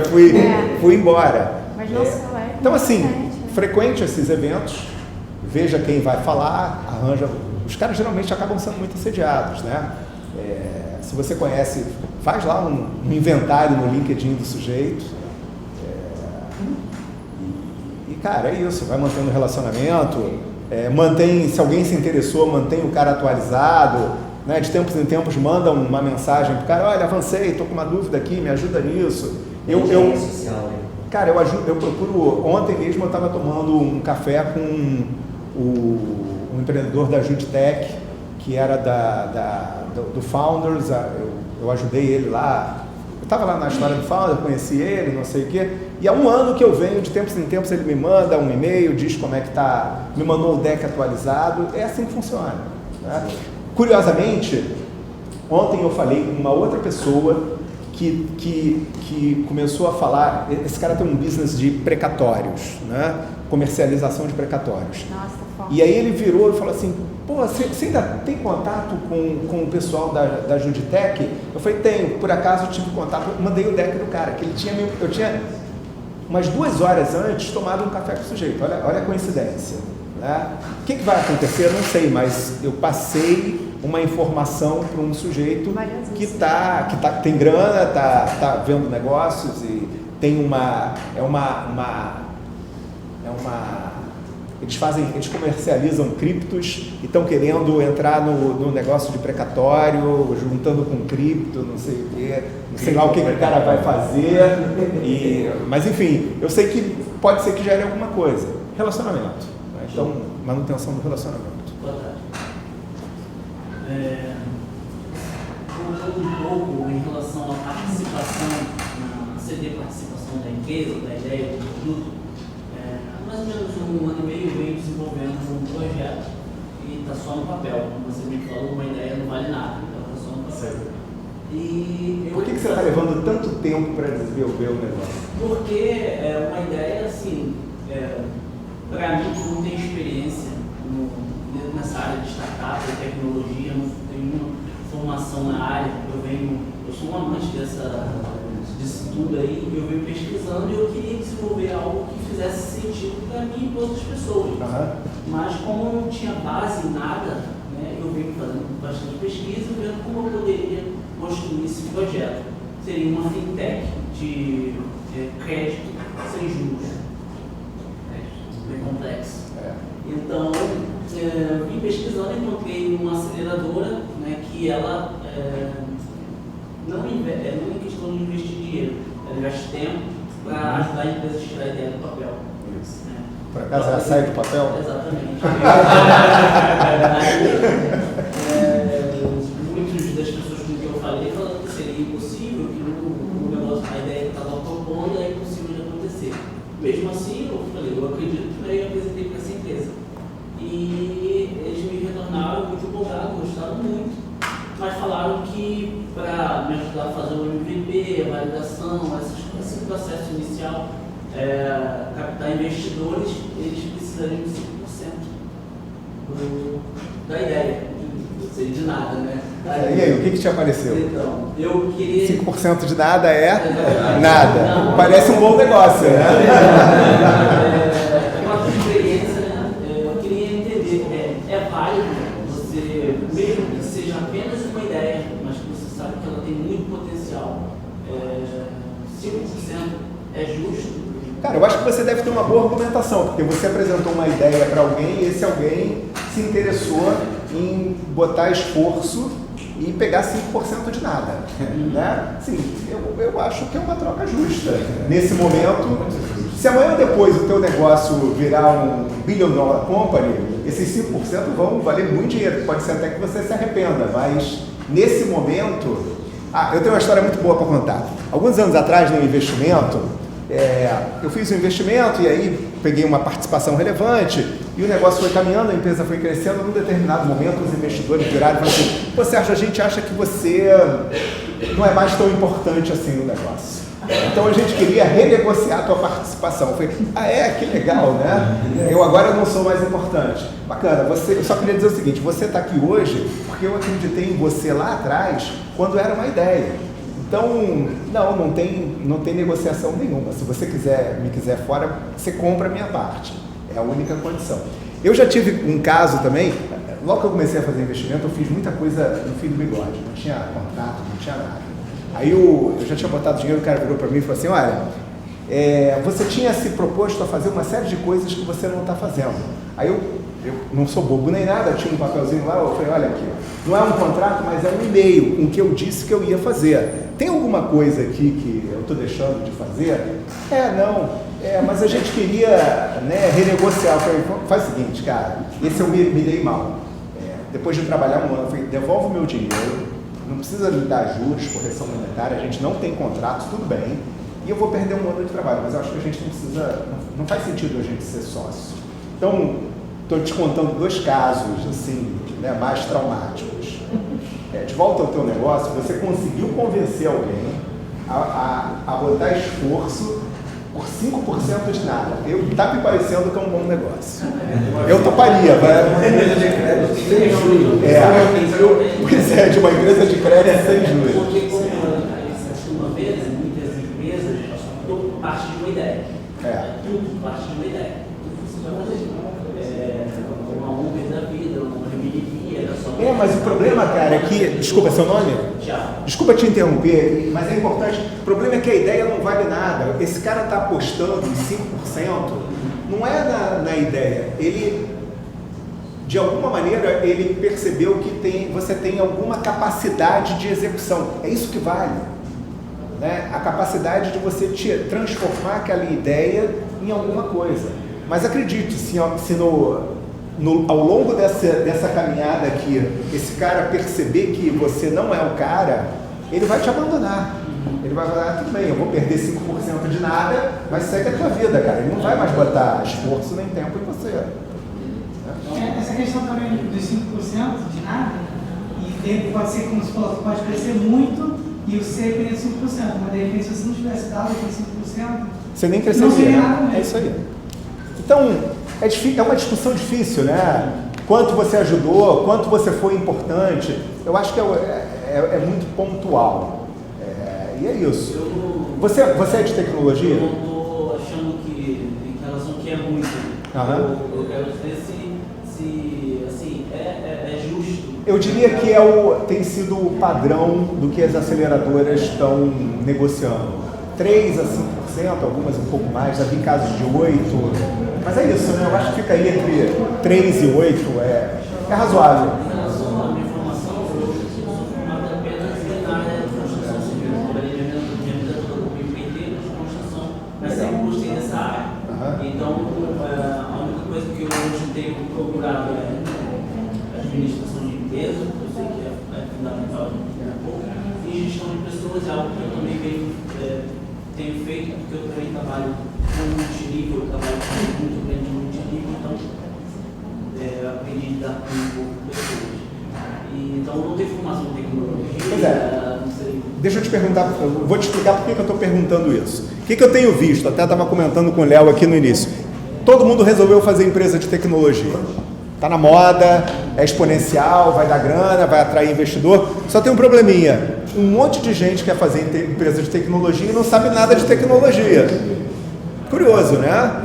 Cara, assim, eu trabalhei com dois caras. Um era advogado e o outro era administrador. Eu fiz essa mesma pergunta para os caras. Sabe o que os caras fizeram? Foram aprender a programar. E eles começaram a programar tão bem que eles conseguiram ser a primeira empresa brasileira na YC, na Y Combinator. A empresa não deu certo. A Glio. Eu trabalhei lá. Você trabalhou na Glio? Pois é, então eu ajudei lá muito o Roberto e assim, cara, eu sei que é um caso singular. Os caras começaram a programar bem, tá? Não é... Até porque eles chegaram na YC e os caras falaram, olha, primeira semana, se você não consegue resolver esse problema, cara, volta pro Brasil. Você não tem que estar aqui, não é para você se você não consegue resolver esse probleminha, né? E era um problema de codificação. Eu tenho visto isso, as pessoas...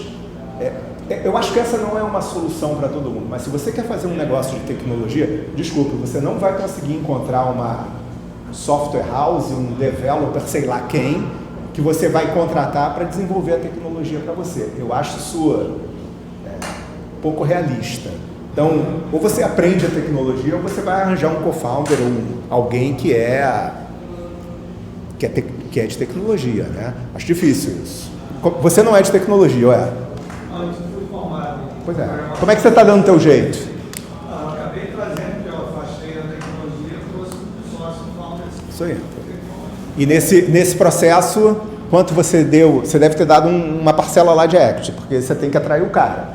E aí você não vai atrair o cara só com o salário. O que um cara de tecnologia hoje bom, que pode estar ganhando aí 10, 15, sei lá quanto, vai para uma startup se ele não tiver um prêmio? Você pode pagar quanto para ele? 2 mil? Então, assim, pensem nisso, né? Cara, fazer empresa de tecnologia não é fácil. Tudo isso você avalia na hora, por exemplo, você vai tentar ver se a capacidade de execução de uma empresa que tiver, principalmente tecnologia, no caso do o que ele propôs para ganhar esses 5% foi mostrar como ele conseguiria executar. Se você não sabe a tecnologia, mas se você tem uma parceria boa, você vê o quanto talvez. Você vê o quanto talvez ele chaiou, teve de equity para essa pessoa e dizer, tá apostando bem, mas aí eu teria que avaliar um terceiro, não só você. Como você faz normalmente? Você tenta chamar outra parte também para avaliar? Cara, tem uma conta que para mim é muito simples, tá? Vamos pegar um cara mediano aí de tecnologia, hoje ele está fazendo 6 pau por mês, tá? Tô pagando pouco, né? Isso significa 72 mil no ano. Se eu precisar de 2 caras, estou falando de 150 mil. O cara que não tem um cara de coding a bordo já está numa desvantagem, né? Quando você olha para investimento anjo, você juntou, hoje arriscaria dizer aí, você junta uma meia dúzia de anjos, a galera está fazendo round de 500 mil, 800 mil. Mas, assim, né? por exemplo, O dinheiro é consumido muito rápido. Você conhece o caso da Estácio? Conheço. Aquele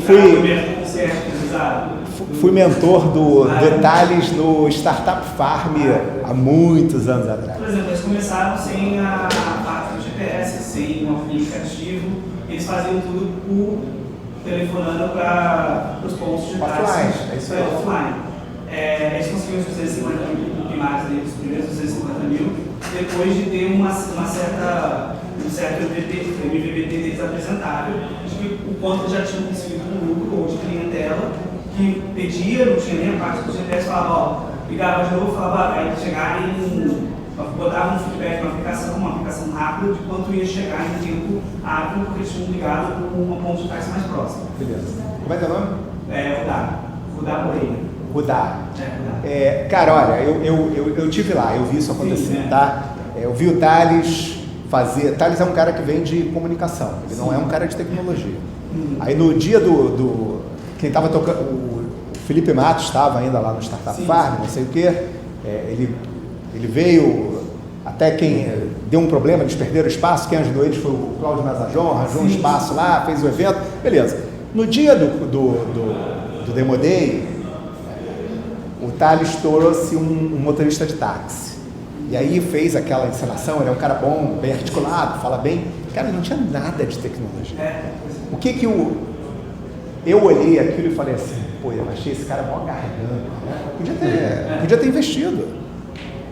Mas o problema não foi, né, olhando hoje em retrospectiva, e é fácil você ser engenheiro de obra construída, né? Eu olhei e falei assim, pô, eu já pensei várias vezes, será que onde é que aconteceu o meu erro de avaliação? Talvez eu tenha focado demais no Thales e tenha nublado, o que eu não consegui enxergar foi o que estava por trás daquilo. E o valor, a transformação não estava no Thales, estava na desintermediação que aquilo que ele estava propondo ia fazer.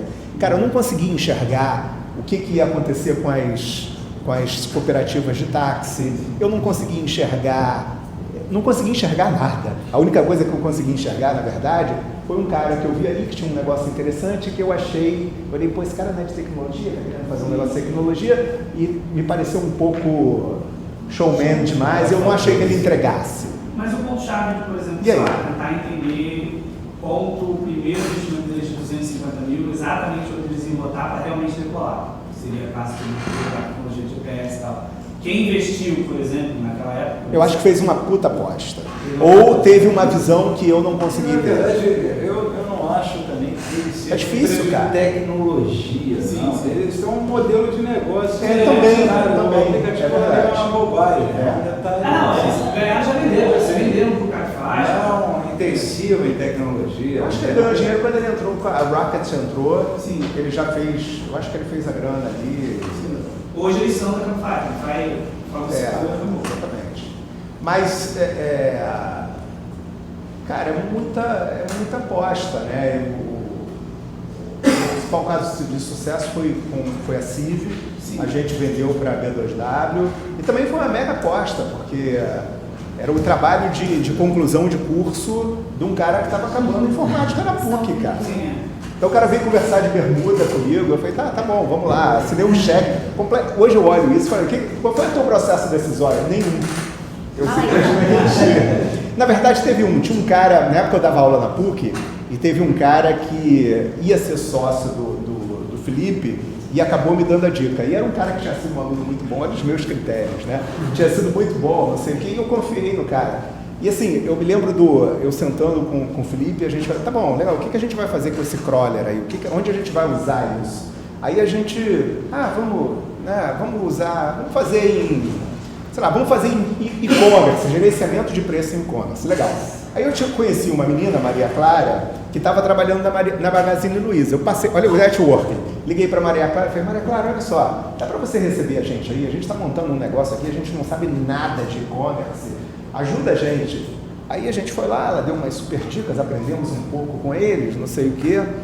Aí eu liguei para um outro amigo meu, que tinha sido CFO da Sendas, e falei assim, olha cara, eu estou precisando de um contato na Nova.com, que era quem tocava o e-commerce do Ponto Frio, né, depois da fusão. E o cara me botou lá na cara do gol e foi o nosso primeiro cliente. E assim, e foi gozado que o Vabo tinha sido, eu chamei o Vabo, né, pô, liguei pro Vabo e falei, você já pensou em ser CEO de uma empresa? Ah, não. Aí o Vabo chegou para conversar com o Felipe de terno e o Felipe de bermuda. Olha as coisas bizarras, né? Aí eu paguei o almoço dos caras, que os caras não tinham grana, as coisas assim. Hoje os caras são milionários, né? Mas são histórias, assim, eu acho que eu dei muita sorte, essa que é a verdade. Falar assim, pô, eu não vi, eu vi que o cara era brilhante, que ia acontecer, porra nenhuma. Fiz uma aposta e dei sorte. Né? Hoje, 10 anos depois, tô um pouco mais bem treinado, melhoro o olhar. Então eu acho que é muito prática, cara. É muito você... Você pega lá o outro Felipe da Empíricos, eu acho que é um cara que... Ele fala um negócio que eu acho muito interessante, né? Ame ou deixe, tem gente que gosta, tem gente que não gosta, mas ele fala, cara, finanças é para quem pratica. Esquece o professor que fica cheio de curvas e não sei o quê. Você quer aprender com o cara? Pega o cara que está investindo na bolsa todo dia, tomando risco, ganhando, perdendo. É esse cara que vai te ensinar alguma coisa de bom. Né? Skin in the game, é isso aí. Então, eu acho que investimento é a mesma coisa, cara. Você ainda está no barco do e-commerce, do não? Não, a gente... Essa história é boa, porque eles falaram assim, pô, a gente queria te pagar com a ação. Eu falei, não. Aí eu peguei, me pagaram em dinheiro e foi tudo bem, os caras... Foi uma mega história de sucesso, mas tem várias outras histórias de o pessoal usa bastante em e-commerce na B2W, Usa, eu acho que tá... Mega usa, né? Virou marketplace. Eu conheço bem o caso da Cívico e... Você trabalhou lá, não? Oi? Você trabalhou lá? Não, mas eu fui aluno do Vapo. Legal. E conheço bem o pessoal de lá. Quem você falou era um DCC, um crawler que se transformava numa inteligência para e-commerce. E acho que muita gente aqui tem background técnico e está com ideias de tecnologias legais, soluções boas, mas sem ter necessariamente problemas muito claros para aplicar, como é o caso do crawler. Você tem alguma dica de processo para você sair da solução para achar o problema? Cara, eu acho que é essa metodologia que é falada aqui, que é ensinada aqui, é ir para a rua e testar, né? Encontrar problema. E esse é o lado legal aqui. Cara, tem tanto problema para ser resolvido, não falta problema. Então, eu várias vezes, eu me lembro que tinha uma empresa na PUC, eu uma vez liguei para um amigo meu que era do Ponto Frio, aí eu falei assim, esse cara era gerente de uma loja do Ponto Frio. Aí eu virei para ele e falei assim, olha, eu tenho uma empresa aqui que tem uma tecnologia, mas a gente não tem muita ideia de para que isso serve. Podemos ir aí na loja fazer um tour, você vai falando dos problemas que você tem, para ver se a gente encontra um lugar para aplicar essa tecnologia? E assim foi feito, a gente não encontrou nada, mas é isso, vai para o mundo real e vai caçar problema, tem que ser um excelente caçador de problema. E não falta problema, né? Esse aqui é o lado legal. Eu tenho uma investida agora que esse cara fez IMPA, PhD na Georgia Tech, e é uma empresa que desenvolve soluções de óculos inteligentes. Cara, a gente está pastando aí há anos tentando achar um problema para solucionar com essa tractana. E eu acho que agora a gente descobriu, a gente já, fundamos 1 milhão num negócio que a gente fez tudo errado, né? A gente desenvolveu um negócio acreditando que a gente achava que o cliente queria. Porra, depois de já ter cometido vários erros, eu cometi esse erro basal, é até vergonhoso falar isso, mas cara, né? Isso é uma coisa interessante, né? É muito legal você vir aqui e falar, cometa erros novos, não sei o quê, mas eu volto e meia estou cometendo erros velhos, mas tudo bem. E cara, a gente gastou uma grana, foi lá e fizemos um negócio que ninguém quis comprar. Pô, fundamos R$1 milhão nessa brincadeira, cara. Aí agora voltamos e agora começamos o processo todo de novo, validação, e aí estamos achando lá os primeiros clientes. Agora a gente tem um problema real, estamos seguindo ali o script. Né? Então, a história lá eu acho que essa é uma enorme contribuição do Eric Ries lá, todo o conceito do Lean Startup, a maneira de você fazer isso, é ir para a rua e caçar problema, cara. É a história lá de Eric Ries, Steve Blank, e o cara lá do Canvas, o Westerwald. Então é isso, e tem muito, tem vários problemas. É isso, beleza? Então espero que tenha sido útil.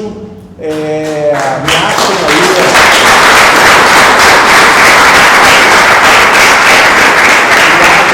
No LinkedIn.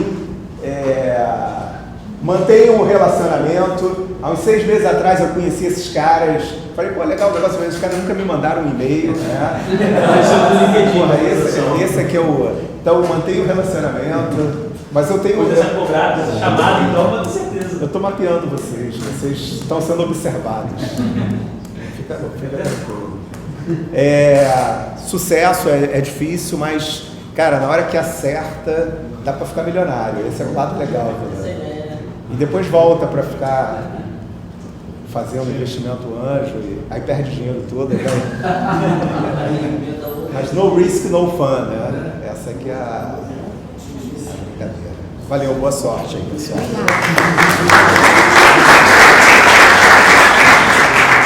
Pessoal, antes de vocês irem, legal essa sintonia, o Caio Ramalho me mandou um WhatsApp, olha que bonitinho.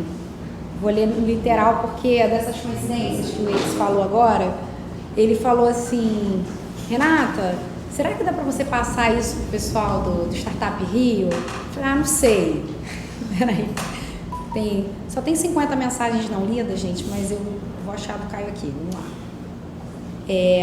Caio Bonitinho falou assim: Anjos do Brasil está com inscrições abertas para startups se apresentarem no próximo encontro de investidores no Núcleo Rio de Janeiro. Que será na segunda quinzena de agosto. Sua startup possui MVP validado? Está com os primeiros clientes e captando investimento anjo? Acho que alguém perguntou isso aqui hoje, né? Então, se inscreva para apresentar o projeto aos nossos investidores, não perca a oportunidade. Captação de 200 a 800 mil, poderá aumentar, dependendo do caso. E aí ele fala assim, consegue circular para as startups, Startup Rio? Eu falei, não sei, cara. Vou tentar, que eu não sei se a informação é relevante. Enfim, gente, vou passar no grupo para vocês. E é maravilhoso contar com a presença do Sérgio Yates aqui. Se vocês puderem, divulguem lá, o Caio o Caio é um dos fundadores lá do GV Nest, FGV Nest, que é um núcleo de Venture Capital e startups lá da fundação. Tem o curso, eu estou dando um módulo no curso que é o Valuation de Startups. Eu acho que esse não é o interesse de vocês, quem está empreendendo não tem tempo de fazer MBA, né? Tudo bem, mas espalhem aí nas redes sociais, é um curso bem legal, tem uma galera muito, muito interessante. E detalhe, é um curso que vai ter muita gente de mercado, então, salvo engano, o cara que está tocando a aceleradora do BTG Pactual está dando aula e tem um monte de gente interessante, então vale a pena olhar. E no caso da Anjos do Brasil, está em processo de seleção, 800 mil reais, não é essa molezinha do Friend and Family, mas vai lá e corre atrás que eu acho que pode ser interessante. Tem muita gente legal lá, eu acho que aqui no Rio está o Caio e está o Queiroz, isso. São eles que estão à frente, apliquem, e mesmo que vocês não consigam, eu acho que o processo de ir lá e aplicar na Anjos do Brasil é uma validação, né? Vai lá e vê se você consegue olhar para dentro e ver o que você pode. Vê se você consegue convencer mais alguém. Se você convencer mais alguém, cara, você é bom. Você vai ter que dar um curso de convencimento de investidores. Talvez, assim, como eu te falei, eu levei um ano e meio mais ou menos, né? Encontrando algo que realmente fosse relevante e tivesse um apelo. Eu não simplesmente achei que tinha uma ideia. Lógico. Eu fiquei buscando, pesquisei e mergulhei numa pesquisa em algo que eu achava que seria bom para as pessoas. Eu sempre busquei ajudar, sempre busco ajudar as pessoas. Então testa, é legal você se botar à prova agora. Não vale nada. Então quando eu me apresentei para ele, falei, olha, você é formado na vida, isso aqui importa. Isso, desvalorização de si. Preciso de ajuda, total ajuda, mas eu tenho isso aqui, ó. Esse é o projeto, essa é a ideia, desde o início até o fim. É claro que vai mudar muita coisa. Toda ideia, ela começa, uma ideia no final, ela termina... Mas olha, se eu estivesse no seu lugar, eu aproveitaria essa oportunidade aí. O cara está te dando crédito. E quando eu apresentei, então ele olhou o negócio, né, e com certeza ele viu o mesmo que eu vi. Então eu vi. Mas eu não entraria no negócio que não fosse tão assim. Para aplicar a empresa já tem que falar o que você falou, né? Sim. Tem que ter clientes. E é legal participar do processo, eu acho que você vai ter feedback. É um treino interessante. O Caio vai estar com a gente amanhã, aqui com a Capitu, a gente conseguiu, antes era um evento exclusivo do BNDES, eu falei, Caio, que isso, Caio? Porque o Caio escreveu um capítulo no livro lá pra gente da comissão da OAB, e é uma figura incrível, assim, ele esteve aqui na banca com a gente, é uma pessoa, um profissional muito, muito especial. E eu falei, Caio, pelo amor de Deus, tem que trazer isso aqui pro Startup Rio. falar de governança, né? Eu acho que é quando você vê, para vocês se organizarem e pensar a vida de vocês a médio e a longo prazo, é interessante dominar isso e ter esses contatos. Então, amanhã, quem estiver aqui, depois do workshop, é um momento especial de estar com o cara que mandou essa mensagem aqui e estabelecer relacionamento. Você vê a importância, quantas vezes ele falou dos relacionamentos dele, trouxeram não só dinheiro, mas uma mudança de mindset de negócio, né? Como isso contribui. Isso é uma das coisas que toda empresa que a gente entra, a gente faz um conselho, né? Não é um conselho formal, mas ainda é informal, a gente reúne e tem todo um processo de treinamento dos líderes lá da empresa, do camarada aprender a reportar resultados, a levar os problemas, a equacionar os problemas, a fazer a apresentação. Quando a empresa vai crescendo, a gente começa a trazer algumas pessoas que não estão, não é founding team, mas que para o camarada apresentar no board, né? E aí você dá muita dica de como se cria um stock option pool, como que você fideliza governança. Eu estou nesse grupo também lá do IBCG. Eu acho que é muito legal trazer o Caio aqui e falar disso. Preocupem-se com isso. Eu acho que esse negócio então é um negócio que vale a pena investir. Obrigado pela atenção de vocês, valeu, mantenham contato, boa sorte, sucesso para todo mundo. Gente, sigam a gente no Instagram, tá? Cada vez mais a gente está tentando articular as informações daqui e lá. Ajudem a gente a se comunicar melhor. Fechado?